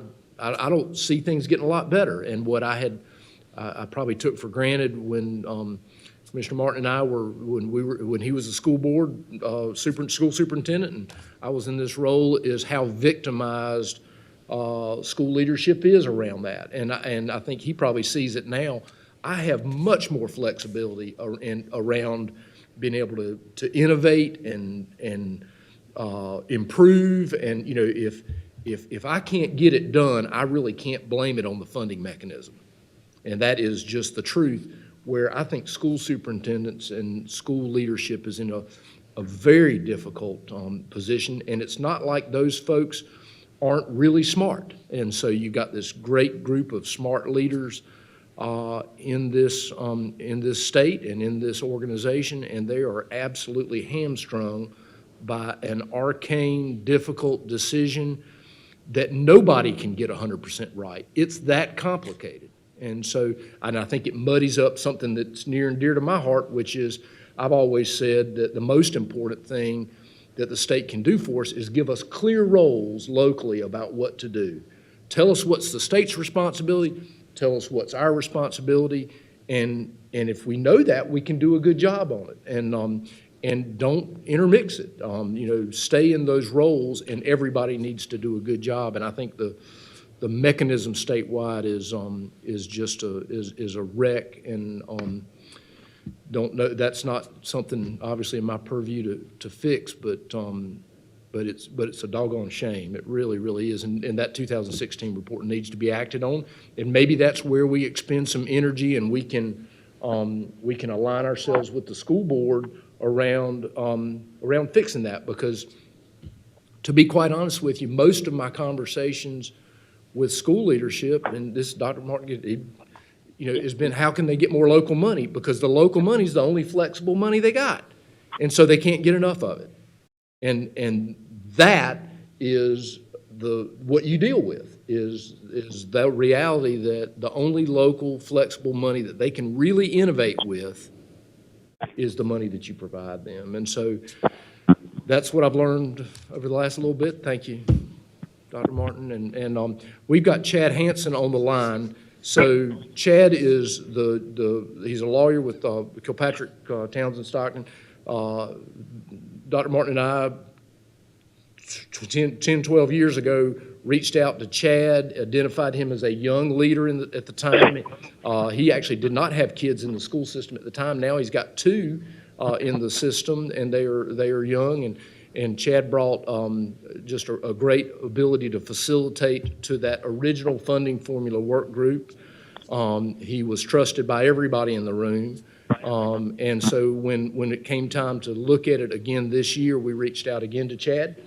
He's got a perspective now as having two kids in our system. He probably understands the funding formula and better than many folks, because he's just spent lots of time with leadership on that. And so he has he'll talk about how he put the group together and sort of the difficulty that we're having right now, and he'll talk a little bit about why, and then we can talk about we can kind of open it up and see what we need to do. And then after that, we've got Carrie Crutchfield on the line, and Carrie can talk about where the local money's been spent. I would have probably flip-flopped those, but Carrie had a prior engagement and wasn't able to be with us till about 11:15, so we pushed Chad ahead. So if it's okay, I'll just introduce Chad. Chad, are you on the line? I am, Dudley. Can you hear me? Volume's a little low, so if you can just sort of purposely speak up. Use that good commercial litigation voice you have, and you should be fine. Sure. Thank you. Is this better? Yeah, that's probably good. Well, great. Good morning, Commissioners. It's an honor to be here with you this morning. As Dudley said, when I last had the opportunity to present on this, it was in the summer of 2011, coming back from having some great success with the school funding work group that was formed to report on a proposed funding formula. Of course, that funding formula took the current year's base funding and adjusted it for future years by taking an enrollment change factor as well as a county resource factor. Essentially looked at changes to Winston-Salem Forsyth County schools year over year, took 40% of that enrollment change because that 40% was the rough equivalent of the county appropriations at that time that went towards the purpose functions for which the county had primary responsibility. Also, the funding was adjusted year over year based upon a change in unrestricted revenue, general fund revenue for the county, property and sales taxes. Nearly 10 years later, that funding formula had been in place as a default measure from fiscal year 2013 to the present. And so as Dudley introduced, he and Ms. McManus asked that the funding formula be put back together to examine the performance of the funding formula over this approximately 10-year period of time, and to determine whether changes needed to be made, or frankly, whether a different type of funding formula needed to be put in place to reflect the appropriate funding for all constituents. Now, I think it was important because when you put a team back together, the first thing that you have to do is you have to get the right personnel. So as Kyle's showing you on the screen, I was very fortunate to have some of the best minds on this topic. We had 2 active and 1 retired employee from each of the Winston-Salem Forsyth County schools and the county, as well as some additional community perspective from Calvin McRae at the Greater Winston-Salem Inc. and staff assistants at the county. We started this, Kyle, if you go to the next slide, we started this process in late December with a kickoff by Dudley and Ms. McManus. We then met beginning in January on a weekly basis remotely and completed our work relatively recently with some interim findings that I'm going to share this morning. As you start the process of looking back at a formula, right, you first have to level set on what does the data show and reflect that formula has output over time. So the committee spent the first several weeks pulling different types of data. Some of that analysis you will see in the lower left of that slide, trying to determine what the inputs and the outputs were of that funding formula. We looked at the report itself and the data it had attached. We looked at county and Winston-Salem Forsyth County schools, the budget process, as well as budget appropriations and requests. We looked at county revenue. We looked at comparisons between county funding in this county as well as across the state of North Carolina. We looked at Winston-Salem Forsyth County schools, budget information, spending information, per capita income, you name it, across the gamut to get comfortable with what the data would show. And so you'll see a few data points on the right side of this presentation.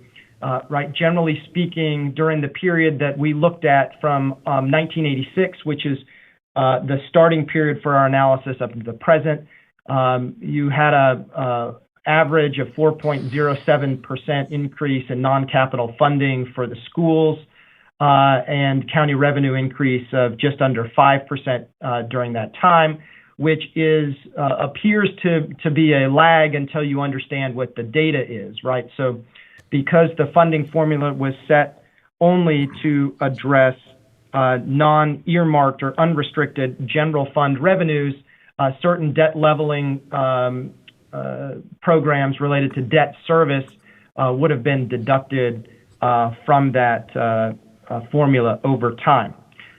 We looked at where county appropriations and ADM average daily membership was across the state, and you'll see here that in 2020, Forsyth County ranked 6th in per pupil funding behind Durham, Mecklenburg, Wake, Guilford, and Union counties, and 4th in ADM average daily membership behind Wake, Charlotte, and Guilford LEAs. So after getting our arms around what the data showed over this past 10-year period of time and getting comfortable with the work that the work group had done 10 years ago, we started in the process of looking at the funding formula. And Kyle, if you go to the next slide, please. I'll start with that middle column. We first came to have an appreciation of various challenges that existed over the last 10 years in applying the funding formula. I will say that having gone through this process 10 years ago, having looked back at the report, there were some changes that we expected at that time. There are hypotheticals in the 2011 final report that discuss what happens when there are state law changes such as charter school funding. We anticipated increases in unavoidable costs such as state pay and benefit increases, utility insurance, and other usage increases. But really, as we looked at this 10-year period of time, there was an appreciation that some of the changes in the funding landscape and the regulation that applied to the county were not anticipated and had not been properly addressed or adequately addressed in the funding formula. Particularly was the issue of charter school funding. When we issued the report in 2011, there was noise within the state of North Carolina about lifting the cap at that time. Of course, if I recall, that cap was lifted in 2012 after the report came out, and the result has been a doubling or more of charter schools across the state of North Carolina, rapid increase in charter school enrollment, which then impacted because the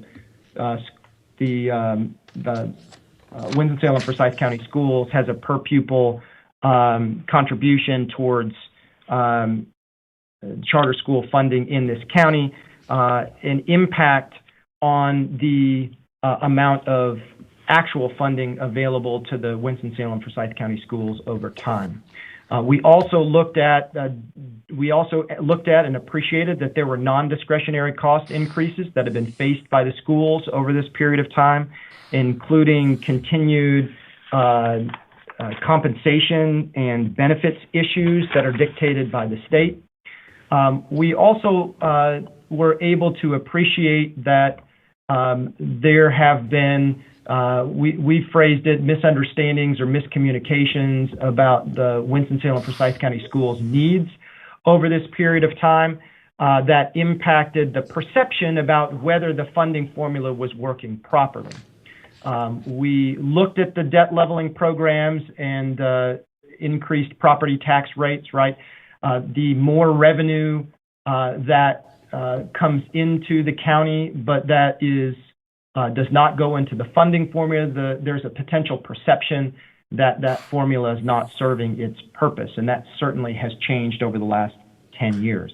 As well, we recognize that there has been changes in the Winston-Salem Forsyth County Schools leadership, as Dudley had mentioned, and some of the staff leadership at the schools have backgrounds in other LEAs where there are not funding formulas in place. As Dudley had mentioned, at the time we looked at this report 10 years ago, there was one funding formula that was in place within a county of North Carolina, a relatively small county. So what we were doing and what we put into place was something that was relatively novel in the North Carolina landscape. As we processed through the challenges and we looked at the data, we came to a place that is shown on the left column, which is really a lack of consensus in two ways.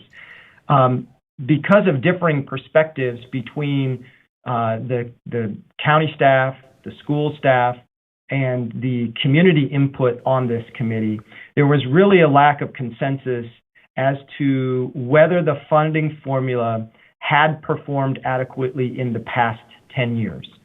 Frankly, if you look at that data, the funding formula was set to for the schools to share in upside and downside risk.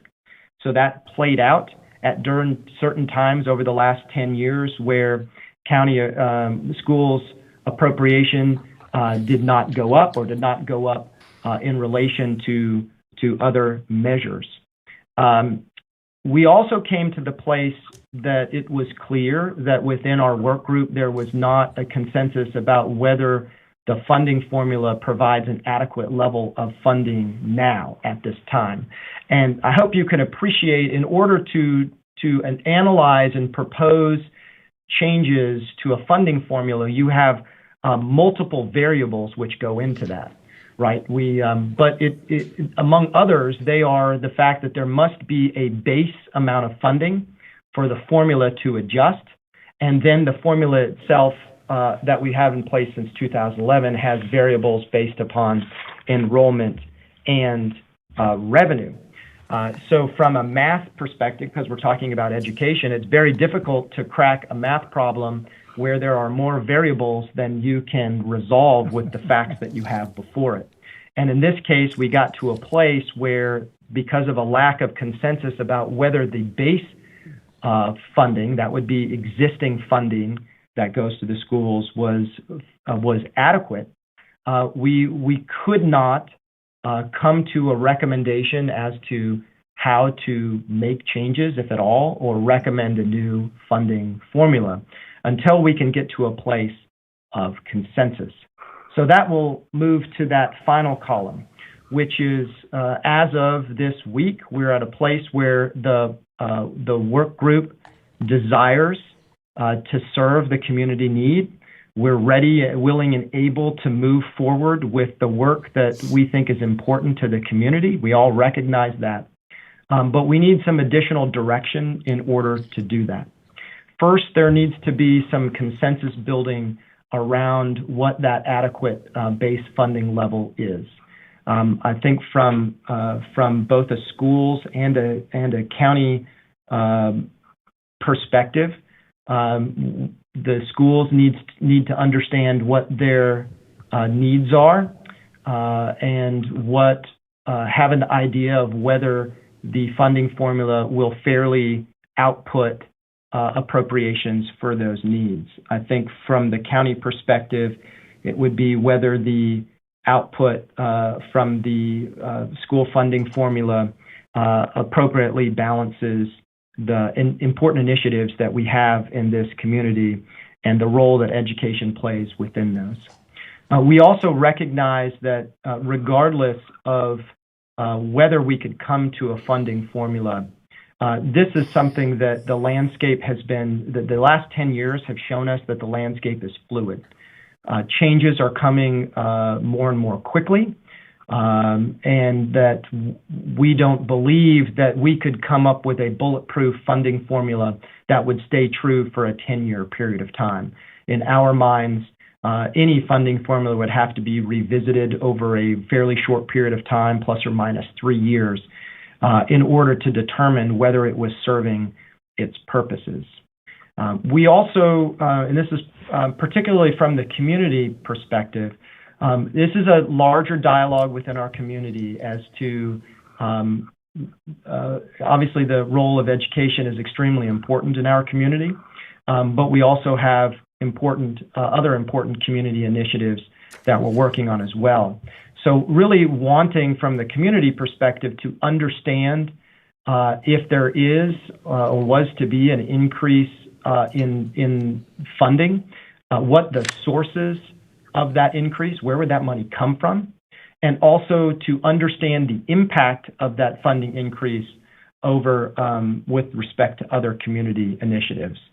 We can't grow the funds on trees that are necessary to do everything that we want to do. So we have to understand what other compromises are going to be required from a community level in order to accomplish what we've set out to do. And the other thing is, the last point is, we would like to have a better understanding of how potential state and COVID funding will impact the schools moving forward to the best that we can. 10 years ago, we tried to project upcoming changes. We could not see 10 years down the road, but we do want to do our very best at this point in order to determine what is coming down the pipe and how to adjust for that. So this is an interim report of the funding work group. It is not a final report. There is still, as I said, a desire to move forward. But I think that from the schools and the county perspective, I think the first piece that needs to be resolved is the current base funding appropriations to the school sufficient for the school's needs. And I will go back in mentioning that, address the very purpose for the funding formula to begin with, right? That funding formula was put into place for a number of reasons. We wanted it to be simple and easily calculatable and understood by both boards and the community. We wanted to create predictability in the process and the outcomes so everyone could plan around it from year to year. And importantly for this conversation, we wanted it, and it's very difficult to define something like adequacy or fairness because it's always based on perspective, but we really wanted the funding formula to result in a fair outcome for all the stakeholders, which would include the county, the schools, students, taxpayers for Forsyth County, and those things. So I think that last issue, which is fairness or adequacy, is the starting point for a dialogue that I hope will continue and as we move forward. So those are the points that I have today. I would love to take questions about the work that we've done or where we are as a work group. Comments or questions? Yeah, I'll go first. Chad, I want to thank you for. Sorry, can you hear me, Chad? I can, thank you. A little feedback. Thank you so much for your work 10 years ago, and then your willingness to return here for an encore 10 years later. And your summary of your work so far and observations, I think it's right on target, and I really do appreciate that a great deal. And I'm glad to hear that at least there's a little willingness to keep chipping at the issue at the currently. I know that from my perspective, when I was superintendent, when this formula was created, there was another part of that, the kind of something the way I articulated is that at the time we were in the middle of the recession, and I felt like that if we should be the school district goes as the county goes in terms of resources, and we should, if the county is experiencing reductions, we should take our share, but on the other hand, when the county is doing well, we should continue to get our fair share. It was about sort of the fair share of due dollars. I think the point that you made about what is the desired adequate level is something that won't get answered easily. That's a huge, a lot of different perspectives on that in terms of where people will be in certain areas and to know what funding will produce what results and to be able to, and there's a number of metrics, unfortunately, some of which are not as available as they used to be because the state doesn't keep those and report those out to the state at large. But I think that's a worthy conversation.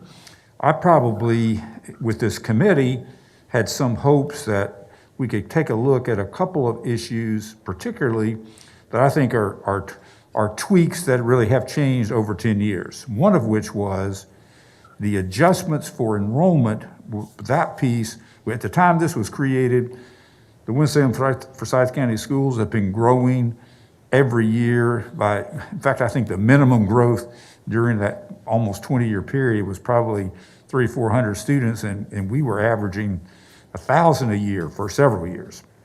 And when in that growth environment, that adjustment made a huge difference. And of course, it really wasn't contemplated reductions in enrollment. And when you really think about it, anytime that, education, delivery of educational services is not a linear process. In other words, if you lose 500 kids in the school district, if it's spread around 80 schools, then you may not park a single bus, you may not close a single classroom, or you may not even have one fewer teacher, one less teacher, and you're not going to turn off any lights, and you're going to save very few dollars with a loss of 500 students. And similarly, with an increase in 500 students, you're not going to have, unless you cross a couple thresholds and have to add a bus, have to open a new classroom, have to do those, then you would have some cost. So probably the sensitivity to growth is too fine at the moment in the formula, and it really needs to be one, you don't make any adjustments for growth unless the enrollment is very large over some kind of number or declines by more than a certain number. And I think that would take away that adjustment that sometimes it's not a lot of money, but it's still an adjustment. And I think the other part that, in fact, shortly after the formula was adopted, in fact, Dudley will remember just a few conversations about the issue of shoring up the formula. Because essentially the revenue was based on estimates for both enrollment and estimates for revenue. And invariably, in fact, I want to thank Dudley for his investment of time and study in all this, not only the most recently, but he actually went back over a year ago or two and actually looked at how the formula has performed. I think you all had that data in your committee that actually shows that, you know, if you really did the actual receipts and you did the actual enrollments for those period of times, basically the county came out a little bit ahead. I don't remember the numbers off the top of my head, but it wasn't a huge amount of money, because I expected it would be more, and it was less, simply because there were some overestimates in enrollment projections that were not adjusted either. And I think there's a real value, and I mean, I'm one for keeping things, it's about fairness. And I think if the county's underestimated revenues, then the school district should benefit from those increased revenues. And similarly, whatever the enrollment factor becomes, it needs to be, applied. It needs to be shored up too. And I think those two issues, those two tweaks, would take the basic part of what we're doing and correct some of those errors. The issue of adequacy, you get down to taking a look at that listing of the 6 and per pupil, expenditures. It would be interesting to look at those 6 districts and look at how they have changed over time in per pupil funding, and also to look at the gaps, because I know the gap between the highest and the lowest of those 6 is pretty big. And I think it's that part of sort of getting a flavor of what that really means. That sometimes the per pupil expenditure amount mask some of the real differences, in expenditures, and then even getting some idea of knowing what some of that translates into. But I think the school district, it's helpful to know that basically they're getting their share of new dollars.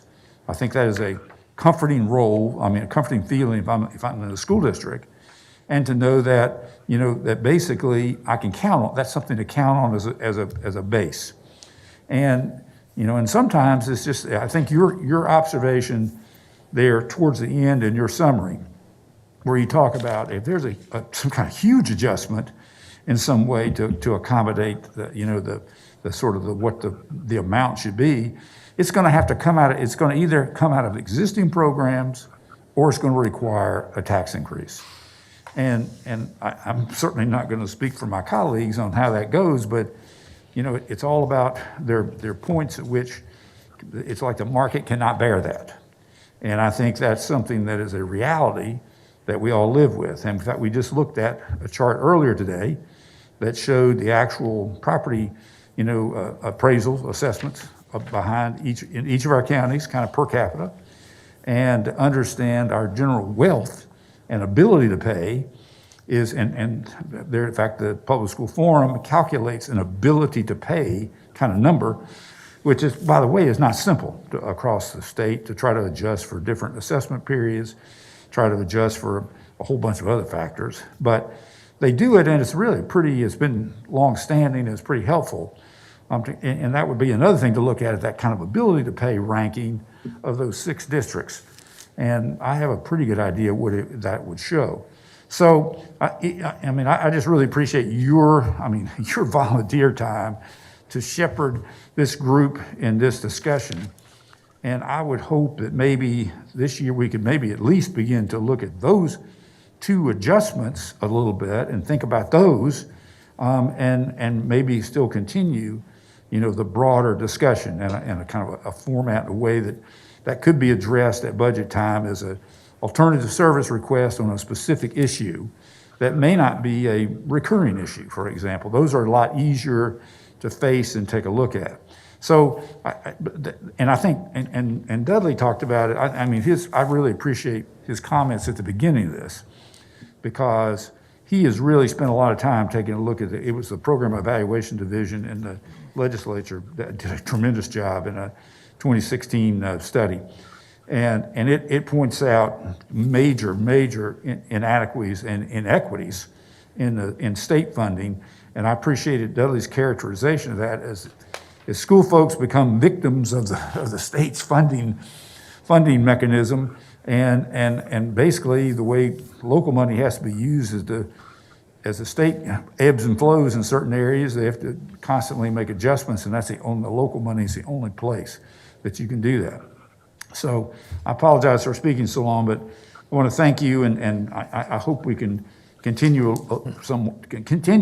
hopefully for a period of time. I hope you can give a little more time in helping that process reach some kind of temporary resolution, and maybe another revisiting next year, because next year is going to be so atypical with the district having $66 million in federal COVID money that has some pretty broad uses that the money can be spent for, and how that dovetails with local dollars this following year, in FY22, will be very interesting, and if it's done well, can be a big help for that 1 year, and then we have to realize we'll return to the reality, hopefully, and it will be different. But anyway, I'll stop there, and maybe some other people might like to say a word or two. Additional comments or questions? One question, Mr. Chairman. Yes, sir. Let me also thank you for this well-thought-out report. I had one question that's been lingering down in the General Assembly for about 25 years. That's the Leandro case. The most recent update that I got was that there was a West End report that came out in 2020, an action plan.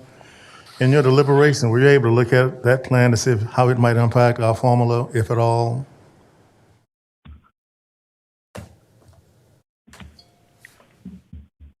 Hello? Yes, this is Chad Hansen. We have not had an opportunity to look at that.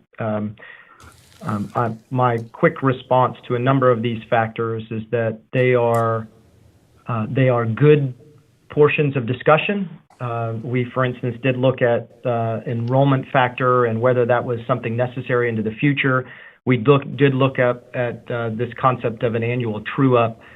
We were unable to reach some of the more finer points in the funding formula potential revisions due to the fact that there was this disagreement on whether the base was adequate. So I would hope that that would be the changes coming down the road in the state would be something that we could look at as we move forward in the future. And if I could just correct one thing, I've got a number of my members of the work group which are listening in or participating in this as well today.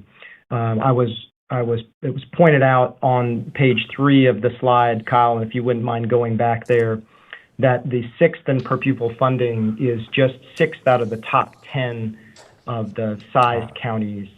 So if you look at the top 10 counties, we are 6th out of that.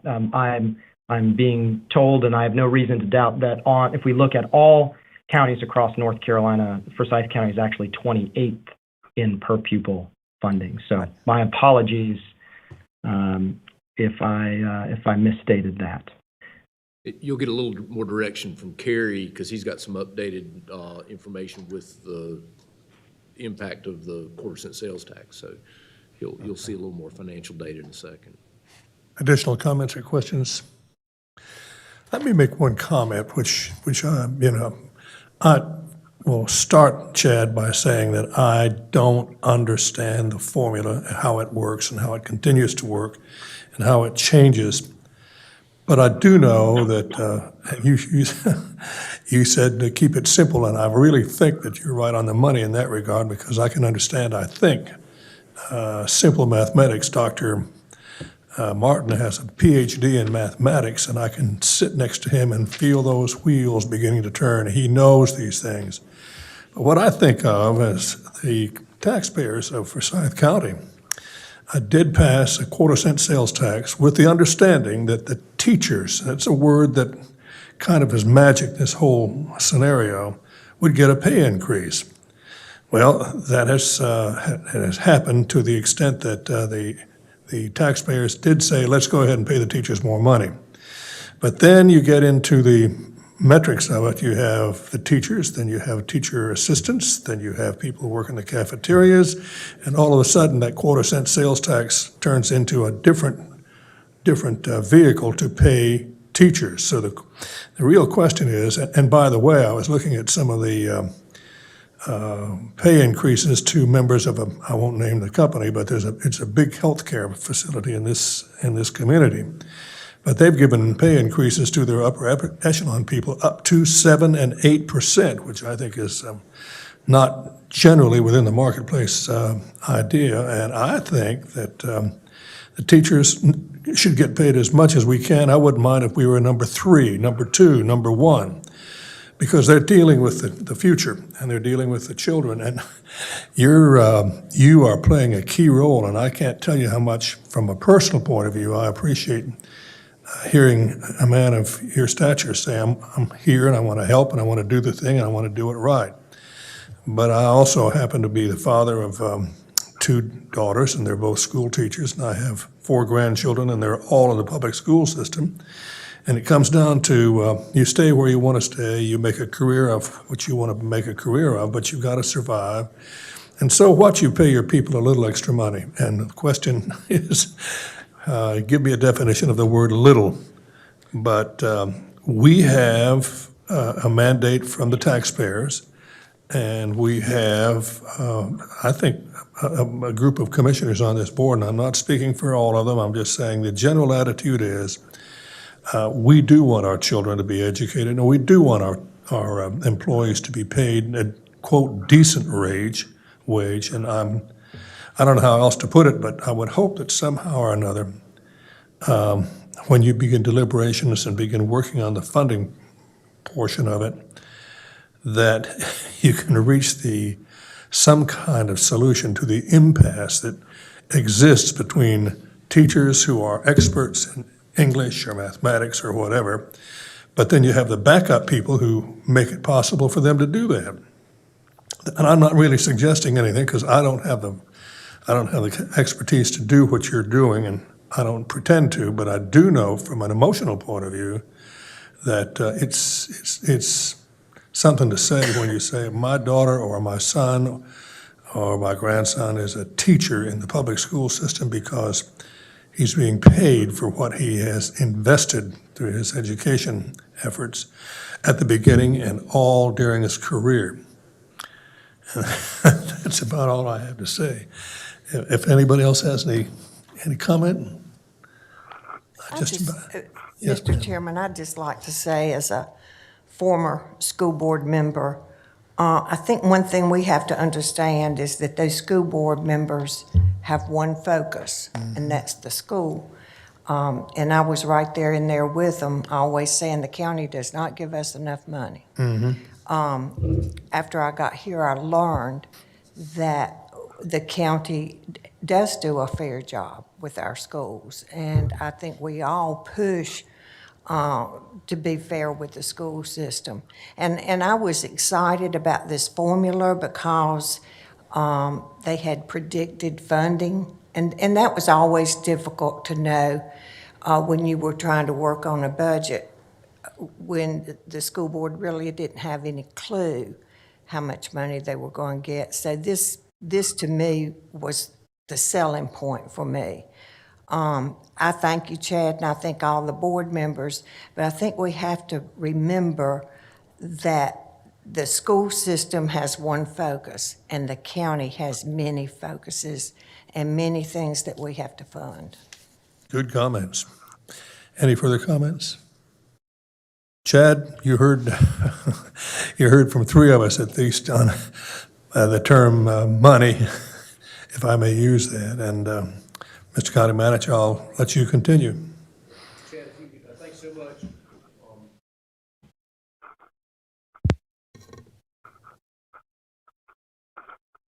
Yeah, thanks so much. If you can stay on the line with us, we're going to transition to Carrie Crutchfield and the report on the dashboard that was identified as a project and funded by the board this year. Carrie, are you on the line? I am. I hope you can hear me. Absolutely, very good. And so, just real quickly, what we charged Carrie with is really a bigger role. We hope to develop a replicable dashboard that we can add data to every year, and that we can get to you shortly after we get the audit from the school board, and we're going to hope to extract that information, but other information. And so there is a very clear kind of year-end, concise report about, a fair question to the school board, which is, how did you spend the local money that you got?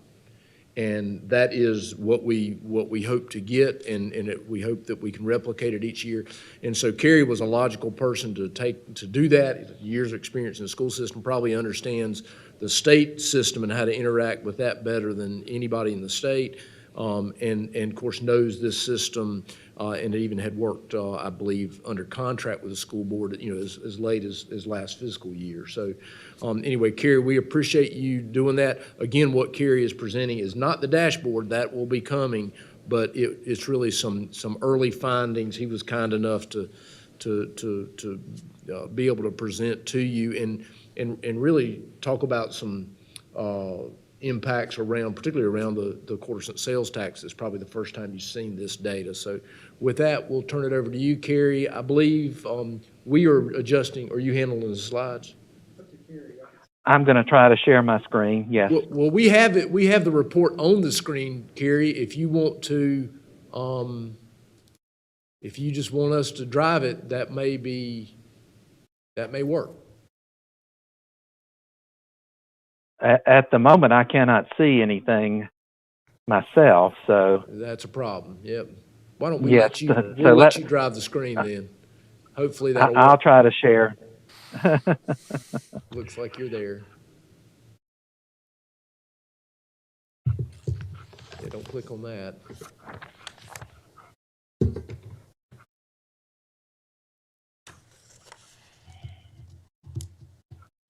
Now we just see you. I believe you unshared your screen.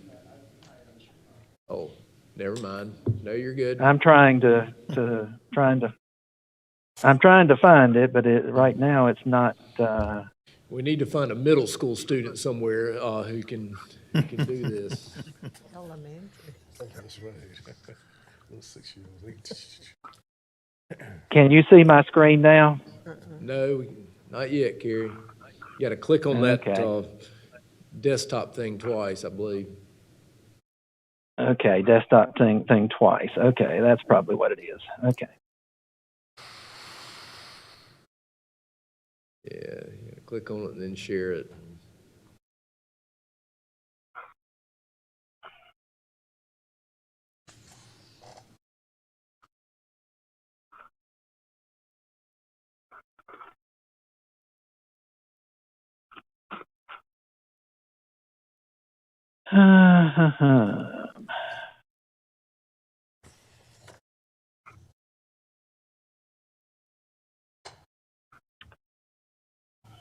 Well,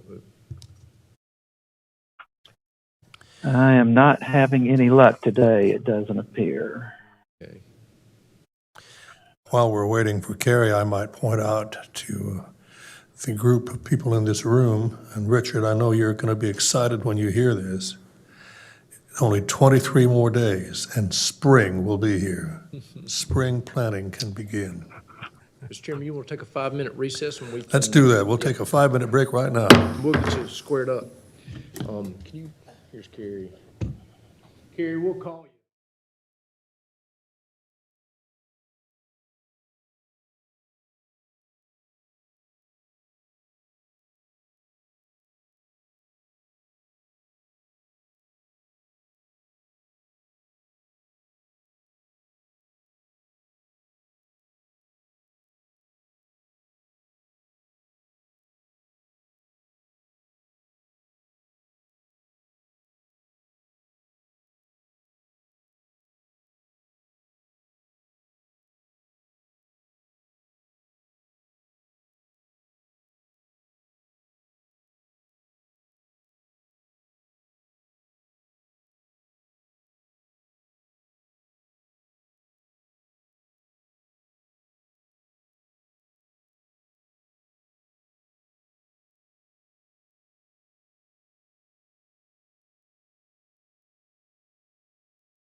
somebody will pick you up.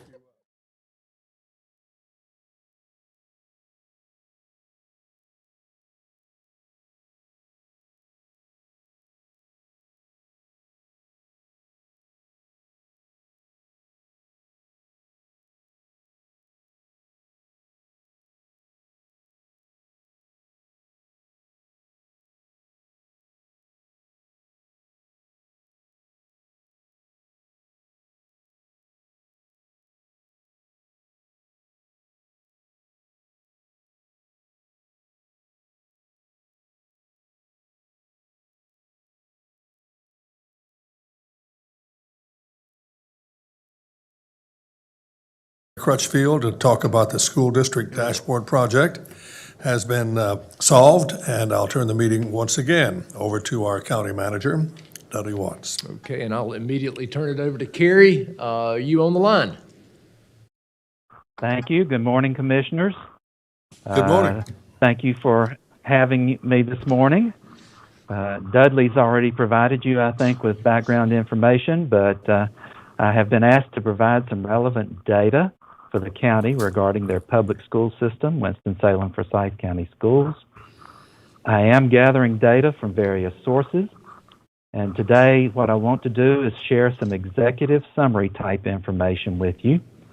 The first part of it will be data specifically about the school system, and then I have some data comparing Winston-Salem Forsyth County Schools to other large and urban districts in North Carolina. And hopefully I want to leave plenty of time for questions from you, the commissioners. So in terms of the Winston-Salem Forsyth County Schools financial data, based on their modified accrual, which is state law required, unaudited financial results, for school year 2017-18, expenditures exceeded revenues by $2.4 million. So they used fund balance. And when I'm talking about this data, I think what you need to understand also is that we're primarily talking about local data here because state revenues have to equal state expenditures. Federal revenues have to equal federal expenditures.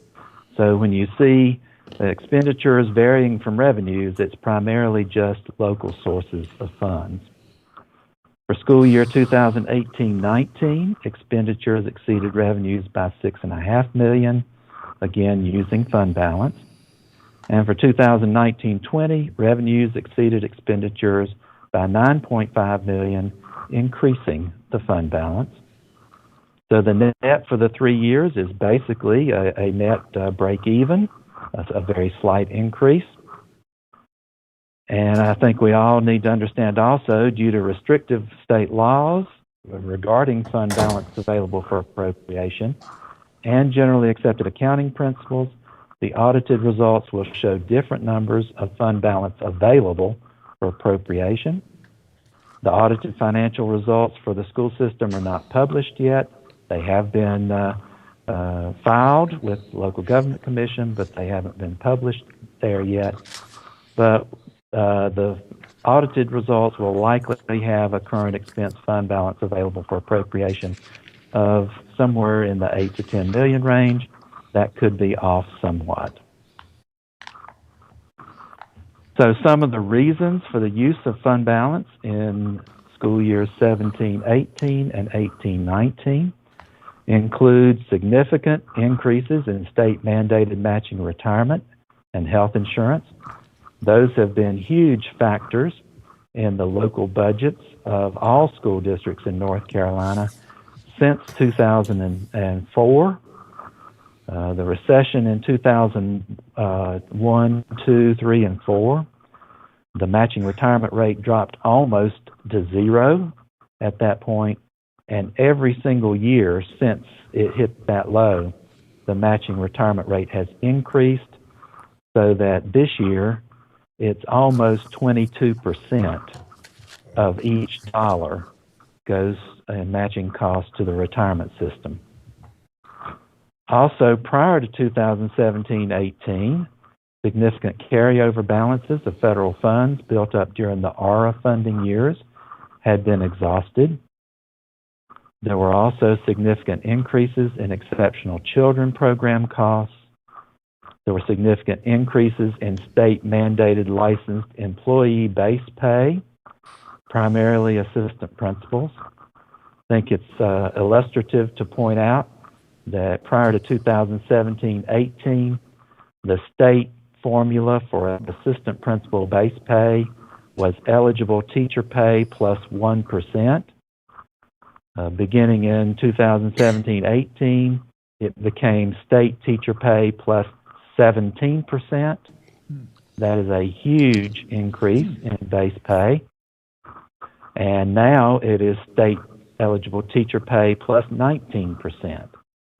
So assistant principal base pay, which in North Carolina, the school districts, if they have any local funded employees of that category, they have to match the state base pay rate.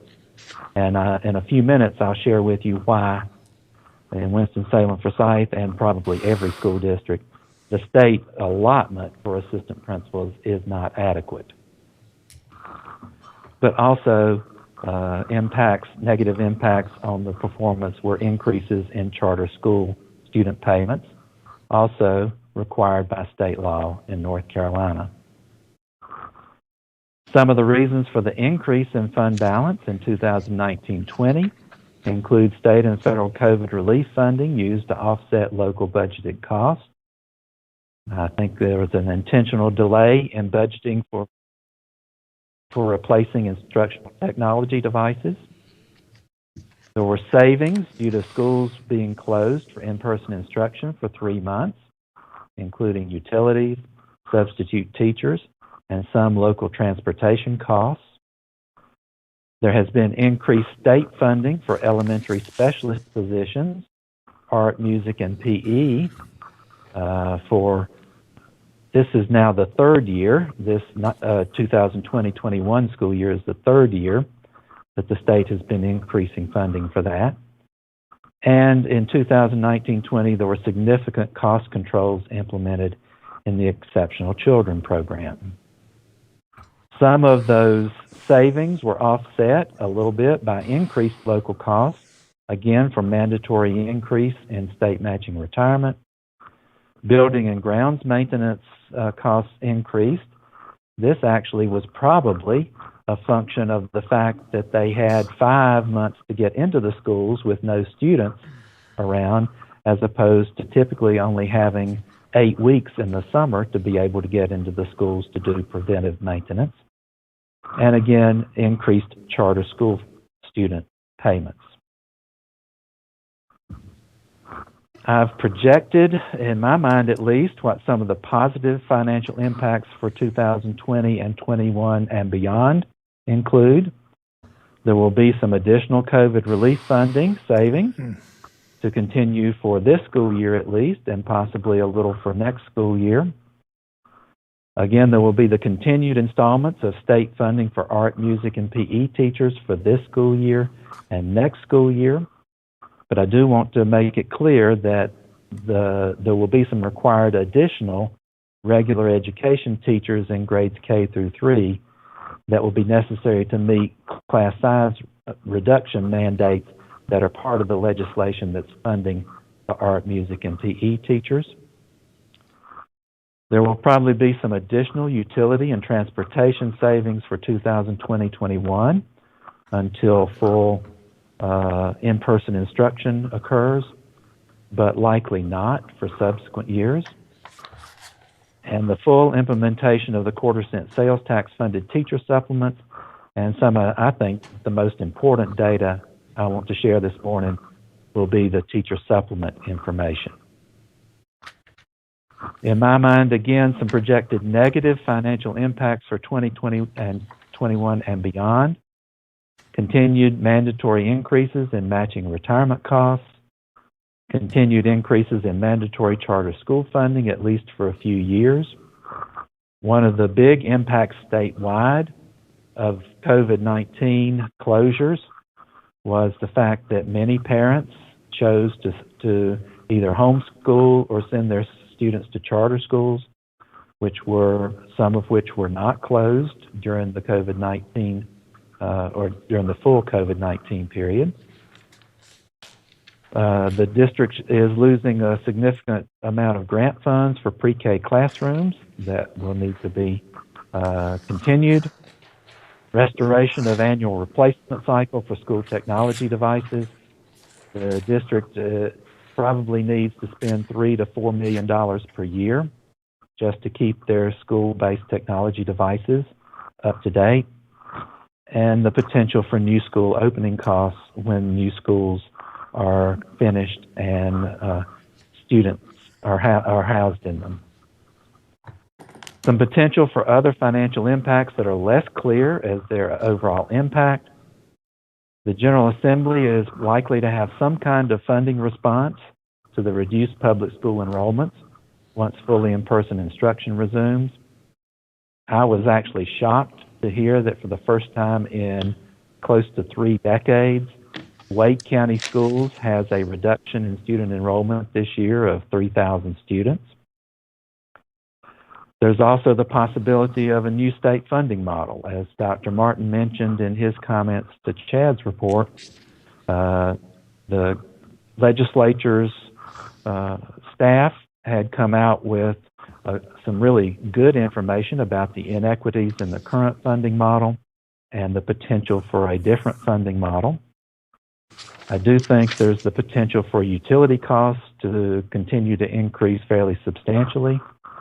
The track history that I've looked at shows that all of the utilities that the district buys from the city of Winston-Salem have been trending upward for a number of years and fairly substantially on a percentage basis. And with the coal ash decision being made, I do expect electricity costs to go up as well. None of us knows what the economy is going to do to revenues, and therefore we don't know what that's going to do to funding.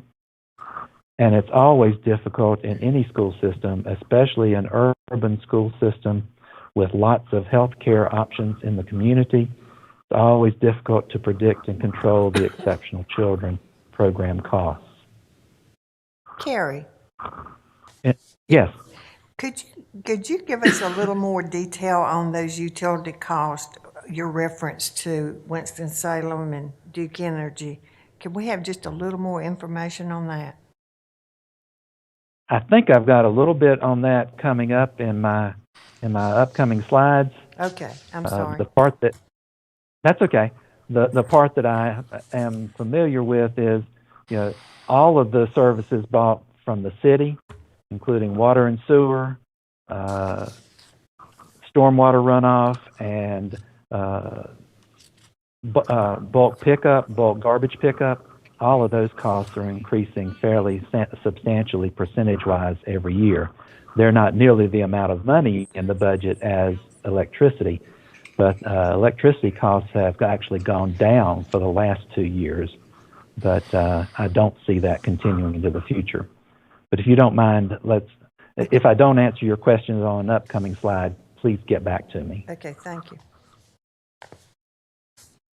In terms of comparative data, I'm comparing Winston-Salem Forsyth County Schools data with similar data in Raleigh-Wake, Charlotte-Mecklenburg, Guilford, Cumberland. So, including Forsyth, those are the top 5 districts in enrollment in the state. And I'm adding Durham into my comparisons as well as being an urban, suburban community. All of those have more relative wealth, except for Cumberland, than does Forsyth, and therefore they have more local resources per student. However, in terms of student demographics, Wake is significantly advantaged over the other 5, with coincidentally the ranking of the impacts of student demographics exactly mirroring the size of districts. Mecklenburg is the second most advantaged, Guilford the third, Forsyth the fourth, Cumberland the fifth, and Durham the sixth. As I mentioned earlier, I think supplemental pay for licensed employee is one of the most interesting statistics I've come across so far. And it's also the one where we have access to the most recent comparative average annual supplement data for all 116 school districts. So for the next little bit, I'm comparing all 116 school districts. So comparing the annual local supplements paid in 2019-20, last school year, and 2020-21, this school year, reveals that Forsyth jumped from 17th to 8th in average teacher supplements. No other district in the top 17 jumped more than one position in the ranking. Forsyth jumped from 11th to 3rd in assistant principal supplements, and no other district in the top 11 jumped more than one position in the rankings. And Forsyth jumped from 4th to 2nd in average annual principal supplements. I think those are extremely impressive numbers. A little more information on that. Now I'm comparing the 6 instead of the 116 for the most part, at least. Wake and Mecklenburg flip-flop between 1st and 2nd in average teacher supplement ranking. Now, this is for all 116 for the 2 years. I was surprised when I looked at their supplement schedules. It appears that one or the other has made a conscious decision to copy the other. And I'm guessing that it's Mecklenburg has chosen to copy Wake because in every case, Mecklenburg's is about a 0.1% higher than Wake's. Forsyth is still over $3,000 per year less than those two districts in average teacher supplements. With the quarter-cent sales tax funding, Forsyth might be able to get from 8th to either 6th or 7th on the average teacher supplement ranking, but without more money than the quarter-cent sales tax would generate, they will not be able to catch those that are ranked 1 through 5. In my opinion, though, the annual average assistant principal supplements are not necessarily comparing apples to apples because their term of employment varies from district to district. Winston-Salem Forsyth County Schools employs their assistant principals for fewer days per year than do many other districts, so their monthly supplement average possibly ranks even higher than their annual supplement average. In my opinion, though, a better comparison of teacher supplements is entry-level and maximum experience level teacher supplements paid by the 6 large and urban districts. Forsyth ranks 5th out of those 6 in entry-level supplements and 4th in maximum experience level supplements. In terms of dollars in entry-level annual supplements, Forsyth is only $400 for bachelor's teachers and $540 for master's teachers behind the 4th-ranked Guilford supplements. But very interestingly, Forsyth is $3,720 for bachelor's teachers and $4,150 for master's teachers, ahead of Guilford in maximum teacher supplements. In my 39 years of experience with the school system, Forsyth has always been able to recruit experienced teachers from Guilford. And with the quarter-cent sales tax implementation, that should only be enhanced, that Forsyth should be able to get maximum experienced teachers from other surrounding school districts. In terms of maximum annual supplements, though, Forsyth is only $355 for bachelor's and $180 for master's behind 3rd-ranked Durham. And Wake and Mecklenburg are between $1,700 and $3,100 ahead of Forsyth in annual teacher supplements. Some other interesting data in looking at the school district's websites. I think this is something that, this is definitely something that plays into the average annual supplements. Wake and Mecklenburg pay higher supplements for national board certification. The rest of the other 4 do not pay any higher supplements for national board certification. one of the other pieces of data I want to try to gather to see if I want to see if it's out there still, is the number and percentage of teachers each of those 6 districts have with national board certification. Wake and Guilford pay higher supplements for exceptional children teachers. Wake's supplements are not much higher at all. Guilford actually pays a fairly sizable additional stipend for exceptional children teachers. The other 4 districts do not pay any differential there.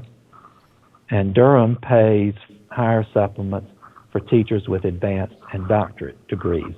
They are the only one of the 6 districts that does that.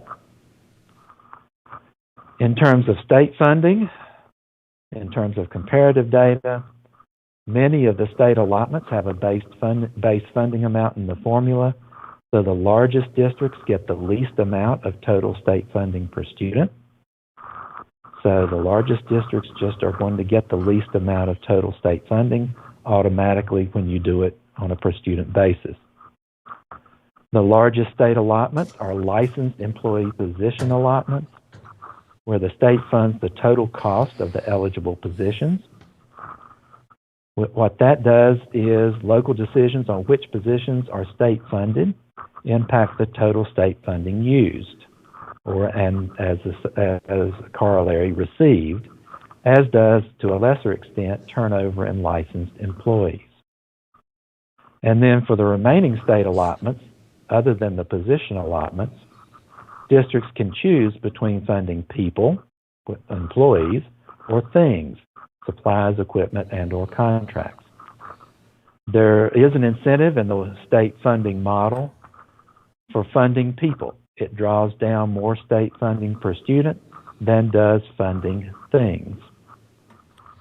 So as an example, Forsyth should rank 3rd in state funding among the 6, and it does in total for 2019-20, but it ranks 2nd in state funding used for people, employees.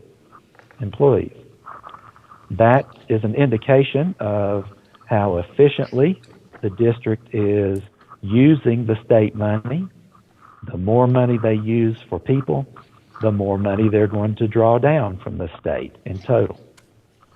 That also leaves fewer people to be funded with local dollars that then would be subject to the mandatory state retirement and state health insurance matching rates.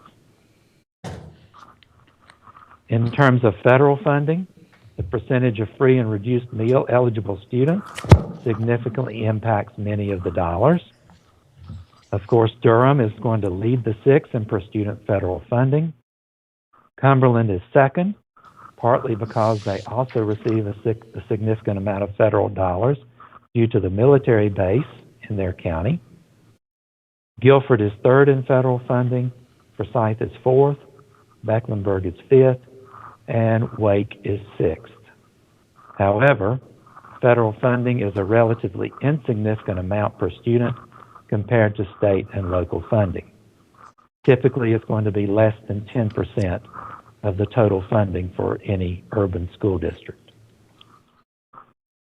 In terms of local funding per student, this is very interesting also.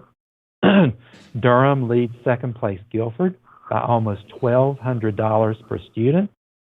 That is huge. Wake is 3rd, Mecklenburg is 4th, Forsyth is 5th, and Cumberland is 6th. Another interesting point, however, is that less than $300 per student separates 2nd-ranked Guilford and 5th-ranked Forsyth. So Guilford, Wake, Mecklenburg, and Forsyth are all within a fairly small range in terms of local funding per student. Cumberland is the outlier on the other end. It is over $600 per student less than 5th-ranked Forsyth. When I was comparing all 6 districts for their funding sources, I did so in terms of 5 categories of expenditures: salaries, employee benefits, purchased services, supplies and materials, and equipment. Forsyth ranked 5th in all 5 categories with local funds, which matches their total ranking, except for purchased services, where they ranked third, which I think reflects Forsyth's significant local investment in contracts for housekeeping services and for classified employee new hires. Again, those both also reduce the number of positions that are funded with local funds, subject to being matched with that large retirement rate and in terms of matched for health insurance. Just a little other information about state versus local funding. The state constitution in North Carolina was drafted intending for the state to provide for the instructional needs of the schools and for the counties to provide for the operational needs of the schools. Over the decades, the lines of delineation have definitely grown less and less clear.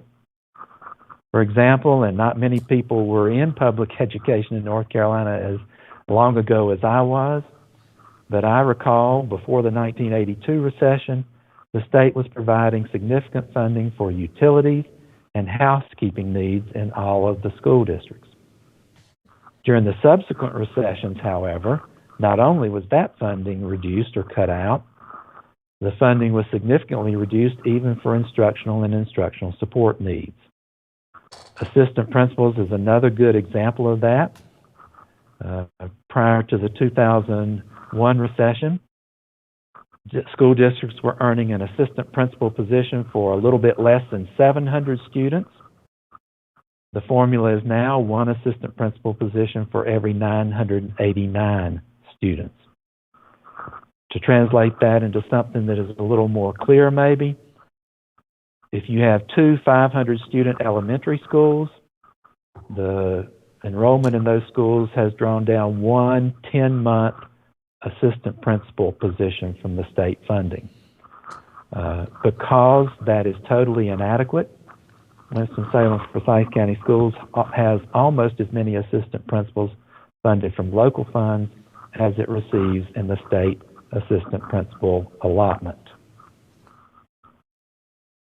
In terms of overall state ranking of per pupil expenditures, the smaller, lower wealth school districts receive so much state funding per student that they are ranked at the top of the total per student expenditures. That's because of the base funding in many of the allotments, plus the low wealth and small county funding.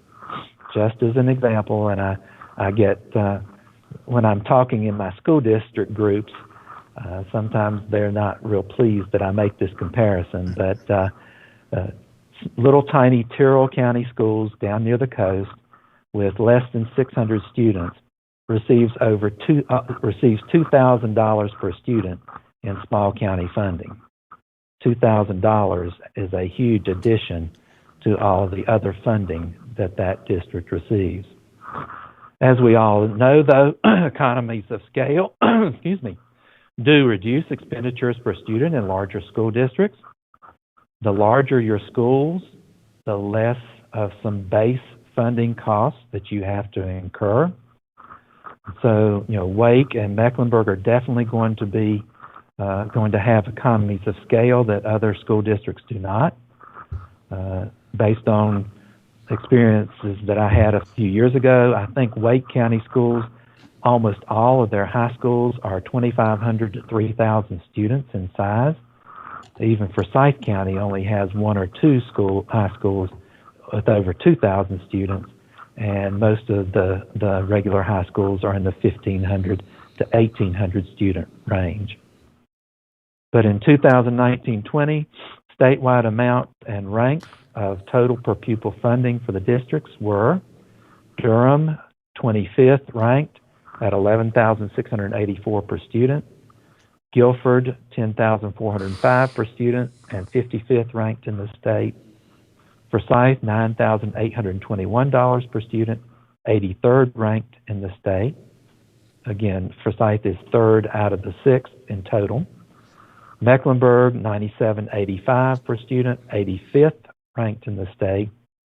Wake, $96.15 per student, 91st ranked in the state. And Cumberland, because of their much lower local funding, 9,499 per student, 98th ranked in the state. You can see the range is fairly small for Forsyth, Mecklenburg, and Wake.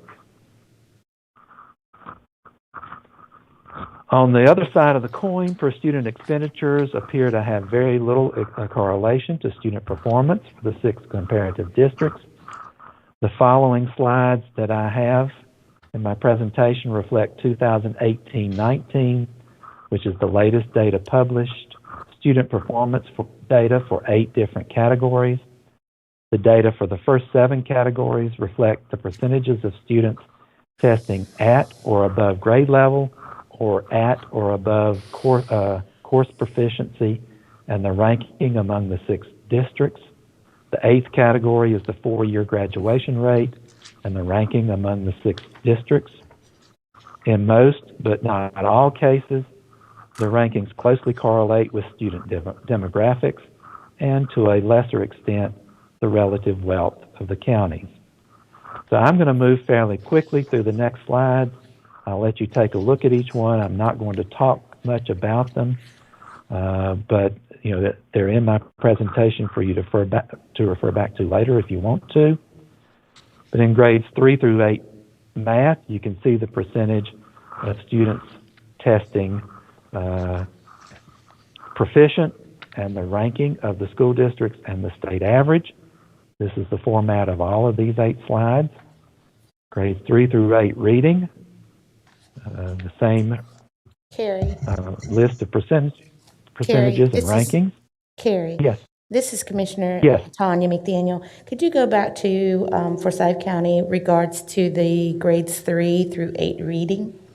And did I hear you say that we are proficient throughout the state? This is grade 3 through 8 reading right here. Mm-hmm. These are the percentages are the number of students in the tested grades that grade out as proficient in reading, and then the rank among the 6 districts and the state average number of students that test proficient in grade 3 through 8 reading.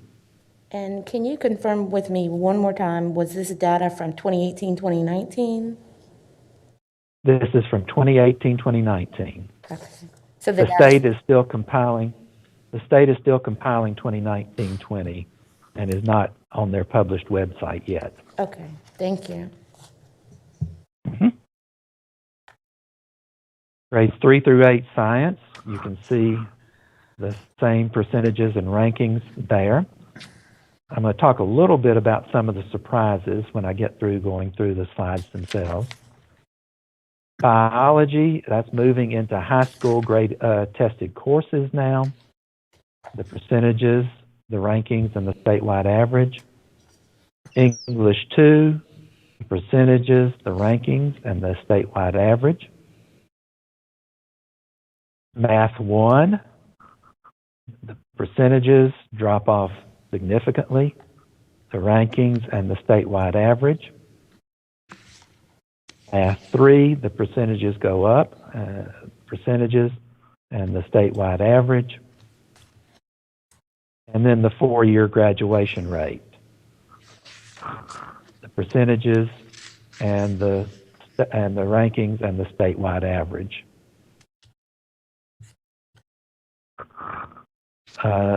In terms of some other comparisons, the less urban counties immediately surrounding Forsyth tend to have higher percentages of proficiencies in all the tested grades and subjects. Forsyth tends to narrow the gap in most cases in the high school student proficiencies. Forsyth has a higher graduation rate than the surrounding counties, other than Surrey and, of course, Guilford, which is slightly higher that I already showed. The less urban counties, though, also have very different student demographics than does Forsyth County. And the county budget director has gathered some data on 3rd grade reading proficiency percentages for Forsyth and the surrounding less urban counties. The 2018-90 excerpts of that data are on the next slide. Again, in terms of proficiencies.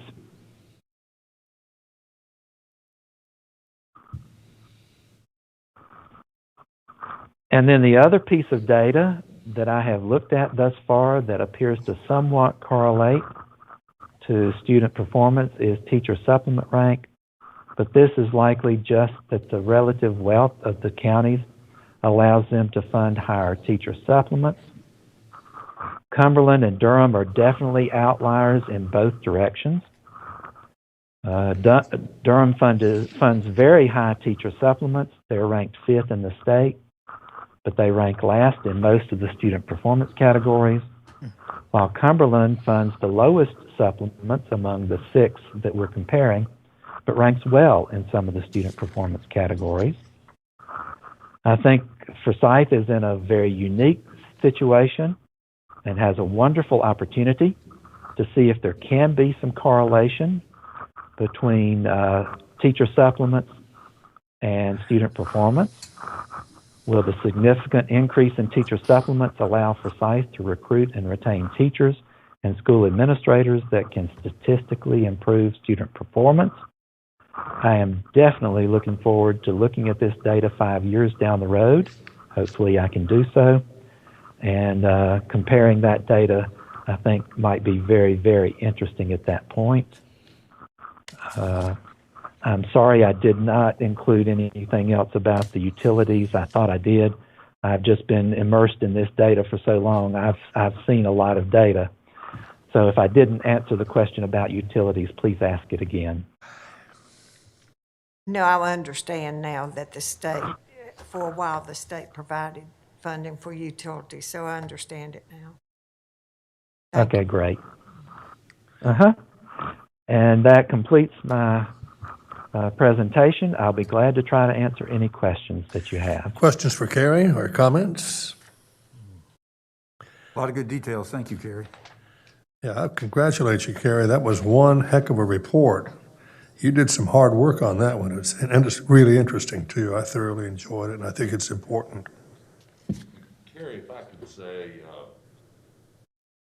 thank you for at least putting out the performance numbers as well. We hear a lot about salaries and costs and all that stuff, but very seldom see what actually the performance numbers are. So thank you. That's like, thank you. Mr. County Manager? Yes, go ahead, Carrie. I was just going to say, as I told Dudley when he first asked me to do this, this is a tremendous amount of fun for me.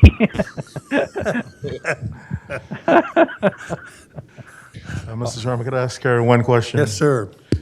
First, thank you, Carrie, for signing and submitting my checks for a couple of decades. But the critical question, have you seen just a simple list of sources of income for K through 12 education and a simple sheet of expenditures during your 39 years of work? There is some data on that. I think I know the Public School Forum report that Dr. Martin referenced has some of that in it, and I'm planning to include that in my finalized report. So, yeah, I think there'll be some of that in the final report. All right. Thank you. A very detailed report. Thank you very much. Thanks again, Carrie. So what I'd like to do really is kind of go back a little bit to the funding formula discussion and just kind of put it in context with sort of the board's direction for me in terms of what to do next. And so obviously by statute, I got to come up with a county manager's recommendation for the schools. And so, clearly with the funding formula over the last years, that's been formula driven. So what I do when we put together this budget is Kyle and I figure out and if you remember, the property taxes and sales tax number doesn't come in till very late in the process. And so we're sort of going along with the schools and saying, here's a preliminary estimate, but here's what it's going to be. And then we literally, like late in April, plug that last number in. And then the schools get their money first. They get that 40% of new revenue first. That's a fixed element into the budget. And then we can actually calculate what the tax rate is. We calculate if there's any, in good years, if there's any extra dollars for the, that could be fund alternate service levels, and really finalize our presentation. Now, what I do with every other county department and what we did with the schools before the funding formula was we dive deep in their budget and we figure out what the continuation number is. And so, I figure, and that continuation number is what it costs to continue the current level of service into the next year. And then what we do is we take everything else that's there and we put it in what y'all see as alternate service levels. And so, that's what we do. And so my county manager's recommended budget, what you did back after the work that was done by Chad and the group 10 years ago is you really, although the board never took any action, clearly the county commissioners were okay with the formula-driven approach. And so we started off on that. What happened last year with the school's budget, it was brand new leadership, didn't really understand it. So I worked with Andrea and Dr. Harrison at the time, and we sort of did a hybrid. Because if you remember, I said, here's the formula number, but we said, here's everything else that really were alternate service levels. So last year was kind of a hybrid. Ultimately the board funded the formula and said, we'll reevaluate later in the year. The other thing that you said, and you said it when we did when we reevaluated the budget, is you've already told me that if the regular sales tax is not the Article 46, if they exceed 2.5 million, you've kind of already identified that for the schools. Now, I won't know the year-end closeout, but what I will know is if they've exceeded it 2.5 million by the time, sometime during the next couple of months. So I won't exactly know that, but you've already told me to do that. And so that's something that I think is kind of relevant to this conversation. And so, obviously, if we stay with the formula, you've already done a little true-up because when you adopted the adjustments back in December, you told me to do that. Obviously, you could have some other tweaks, however you spell tweaks, or you can just leave it the way it is, status quo. But this is a little bit where we are, and again, the decision doesn't need to be made today, but there's sort of two pathways to go here. And why would we want to give the system more when they're getting, 61 million now in COVID? And they're not sure where that's going to go yet? So I've had a conversation with Ms. McManus about the complexity of the year we're in, and and had that conversation. There are things that the county needs to fund in the COVID year as well that we're not getting reimbursed. If we're staying steady, they're getting that additional income. I don't know why we would be responsible for moving more funds there. Yeah, it is a year that almost takes you to a deeper dive, which would be going back to the old continuation plus the alternate service level and just articulating it that way. That this puts the onus, as Dr. Martin will attest to, lots of questions, lots of disclosure, and lots of all of that. This does not. I mean, the formula, what we've learned over the last 10 years is, if there's a commitment to, they get the cut from the schools off the top before we do anything else. Now, granted, it as Dr. Martin said, you're sharing the good times, sharing the bad times, so it went both ways. But this is the only department that we have said gets a cut off the top before anybody else. So the schools have been put before public health, they've been put before DSS, they've been put before the sheriff's department, put before the ambulance service, everything else.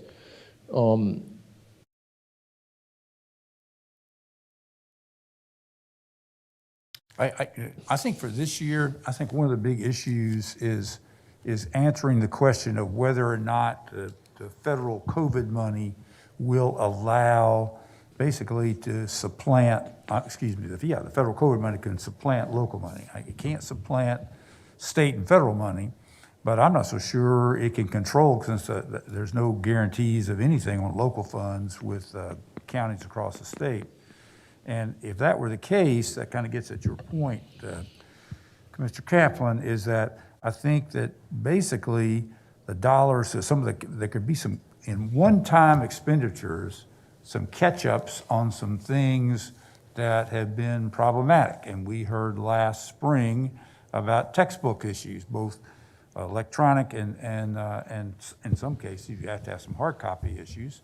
And that there may be some ways that the school district can basically pay for some of the teachers that local funds have paid for, and then use that kind of freed up. You got 18 months of this kind of one-time money that maybe can make some particular hay, and it also has some capital opportunities in anything related to air quality. So I would think anything with HVAC, in fact, the very money that we agreed to actually add to those elementary schools that Darrell Walker talked to us about, where the first COVID money had done 10 or 11, we agreed to help them with our money to go ahead and finish out. I think that was about $1.5 million to potentially do that. That $1.5 million can now be paid out of the $66 million that the district has received.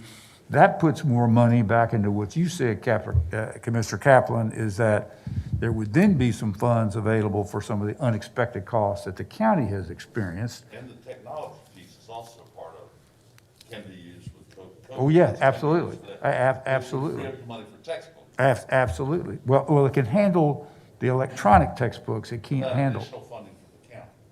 Yes. But I think that puzzle, there's obviously some questions that need to be asked, but that answered. But that needs to, this year is just a very different year. And I think it provides some opportunities this year. But I would feel real comfortable leaving sort of the basic form. I'd love to see, since they got this, the committee's worked this far and done this much work, that at least that if we could set aside the adequacy issue, which is, I think, is something that really sort of got the committee bogged down into whether the base is adequate. If we could kind of just set that aside, because that is not a simple question to answer, and make some adjustments on the mechanics of the current formula that I think would improve it. I think it. I'm not sure everybody else does, but I do. And at least look at that carefully. Because I think this enrollment adjustment is a very important thing when dollars don't go along with that. And I think there needs to be bigger amounts of increase or decrease before the formula gets adjusted. And that helps offset some of these other, one of the things that Carrie just said, a number of things, I'm not going to repeat all that, but Lord of mercy, just the single, when 22% of any locally paid employee has to be just in retirement, that does not count Social Security and unemployment and workers' comp. None of that's counted. So the load and benefits on a average pay, it can be as 40 and 50% just in benefits. Yeah, sorry to interrupt. That's okay. Carrie, if you're still on the line, tell me what number you used for teacher supplement. He might not be able to hear you. I don't know is your mic on? Oh, yeah, you probably need to cut your mic on. Carrie, you're still on the line? I am still on the line. That's great. Can you hear me? I'm sorry to interrupt you. Can you tell me what number you used for the teacher supplement? Was it the 11 million? Annual average? No, was it the total that the count in the sales tax? Was it uh, 11 million? It, You use the teacher the salary data schedule. comes from a survey that DPI sends out to every school district that has to be turned in November every year. So whatever the school district knew they had as of November, that's where the data came from. So I'm assuming, so yes, they- that it was the It 11 came from the million schedule, not the amount of money. In other words, what the Yeah, schedule but they if created. I remember correctly, all of that sales tax money has to go to teachers' supplements. And if they were banking on 11, which is what we thought, and it's really going to be around 16 to 16, 16, hopefully. then those numbers that we got from Carrie need to be adjusted pretty well. They would not be adjusted this year because it's not, that extra money is not being paid to teachers this year, and it's not their schedule. Okay, but But it will next year, it'll impact next year. okay. Thank you. And that's why I said in my presentation that Forsyth could jump from 8th to 6th or 7th next year. Or better. Well, the good thing is, I think his Carrie's right on the 6 or 7, but the good thing is if sales tax continues to grow, I think they can continue to jump some, because the sales tax is growing way faster than other forms of revenue that districts would use for supplements. Yeah, I think the other thing around supplements out there, because I don't, what I know has happened in the county payroll is if you look at our total payroll numbers for a fairly significant period of time, because the baby boomer phenomena was happening to us, and you can see it because you just had a lot of retirements, is as folks who had been with the county a long time were retiring, our payroll costs, even though you were given very generous, very competitive salary adjustments every year, total payroll costs didn't move all that much. And that was really a phenomena of that. It's interesting, since you've earmarked, I think, all of the sales tax, Article 46 sales tax dollars to teacher pay, one of the challenges is going to be figuring out over time how to deal with the impact of less expensive people coming into the system, and being able to make sure that you got a sustainability component to that, and that is a challenge. That's where the teachers who have less experience have got to receive a higher teacher supplement. Kerry reiterated in his summary exactly what has developed over time. And what we did this year only helped a little because it was a flat amount of money, $2,000 to everybody. So the higher ups got, it was a smaller percentage, but they still got $2,000. Yes, the less experienced got a higher percentage, but it didn't really help them catch up well with their neighbors. Yeah. So I think it has to be a more skewed dollar amount. A flat dollar amount across the board will create exactly what you said, and it will be very hard that the money will just continue to accumulate, is what will happen. Dr. Mark, so with that discussion, do we need to send some sort of instruction, some sort of information that the county, that the commissioners would hope that this money would be used and spread across the line with teachers, and only for that purpose? Well, I think if we have some direction, I think sending some would be appropriate, and I think it really should be to try to have to not do an across the board.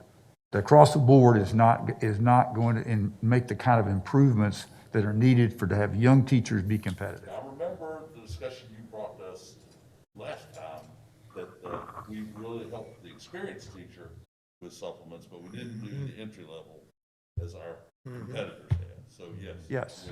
We don't want to ignore experienced people. I mean, the school district doesn't want to, and we don't either. But on the other hand, across the board, when you have a schedule that goes as far out as ours and is so competitive at the top, now Carrie showed that, we're very competitive at the top, but we're not competitive at the bottom. So Carrie made the comment that we were attracting experienced teachers from Guilford County. That's true. Some, Do we yes. have a number on that? I did a school district question to see where they could show that. And I suspect they probably are, because, I mean, a teacher here, I'm not going to repeat what I've said a million times. Yeah, but I'm not going to repeat it again.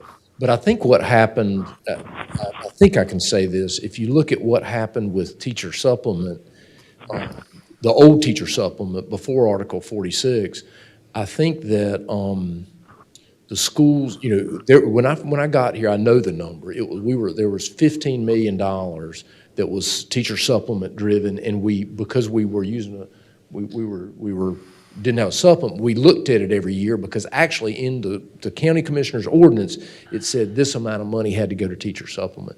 That went away with the formula, and about the same time, because a lot of folks left service through the 2008, through the recession. And so when it got picked back up, the school board their cost for teacher supplement was way less. And in subsequent years after Dr. Martin left, if those dollars would have been pegged, those teacher supplements would have happened in those years, because the dollars were there to do them, because the cost of the supplement wasn't as much, solely because of the baby boomer flight. So,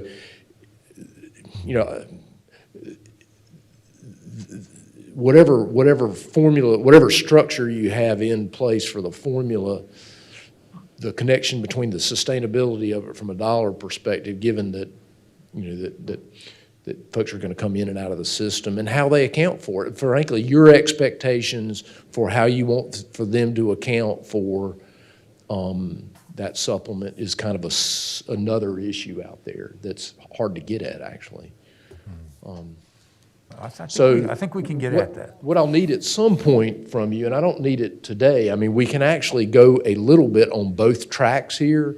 I mean, because the work that Carrie did was really geared around helping us define what that continuation budget looks like. And we'll spend more energy. We didn't get, I hate to say we got lazy, we just we did other work because we weren't having to do all that. And some of the stuff, it came off our radar screen when we went to the formula. But we can go into this a little bit of both. The problem, one of the challenges as I understand it, I was not in the formula committee meetings, but in talking with Kyle about it, is these unmet needs sort of dominated the discussion. And so it sort of took you off of the focus of the funding formula piece. But if the board has a clear direction on where you want me this year going right now, that'd be great. I think what I'm hearing is go down both paths a little bit, keep conversations going, and just kind of see where we land. I, for one, could not make a decision today. I mean, if the committee couldn't, I don't know how we can in one morning. Right. I'd like a little more time. Discuss it. Yeah, just one comment, Mr. Chair, if I could. Now, to me, the COVID dollars are like those helicopter dollars that we saw the illustration of. It's not going to fall forever. This is just like a one-time thing. We may get some more, but this new bill being discussed in Congress is $1.9 trillion deal, but it's temporary funds. So I'd hate to see us put a lot of energy adjustment plan around that one episode. I prefer to look at our sales increase from Article 46 and do some thinking about that, and how that can be directed towards, supplements specifically.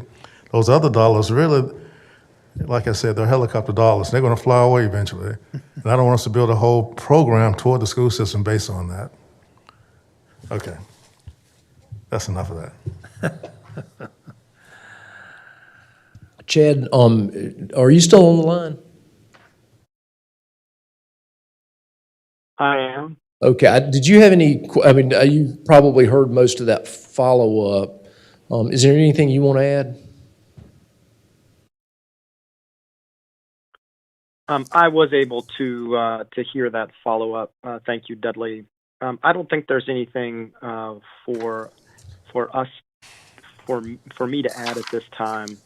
I think the important thing, as we reported in the interim report, is having an understanding of whether the committee can eliminate certain variables and focus on other variables in doing its work. And understanding whether the current funding is adequate was a major variable that needed to be tackled as part of our conversation. So I'm hopeful that that issue can be addressed. Okay. Any other questions or comments for Chad? Appreciate both Chad and Carrie both on this today. Yeah, Very helpful. Yeah, y'all done great work. Thank you so much. Okay. All right, Mr. Chairman, we've got one other item on the agenda today, and it's a fairly quick discussion around citizen survey. We have an option. We can go ahead and dive into that and get that completed, and then go get some lunch and be back here at 2 for our activities for this afternoon, or we can push this all off.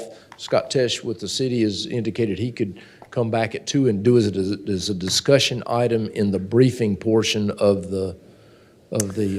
What's your pleasure? You want to do it now or wait until we come back? I want to say, well, I have a state health plan telephone call meeting at 1, and I'm going to go get something to eat and go do that. And as far as I'm concerned, I read the materials. I'm impressed with the company. I like what they do, and there's opportunities to customize, opportunities to take their questions, opportunities to compare with other places. I mean, I think it's a good proposal, and I'm good on the 400, the sort of the low-level ones, because I think 400 is a representative sample and would be fine.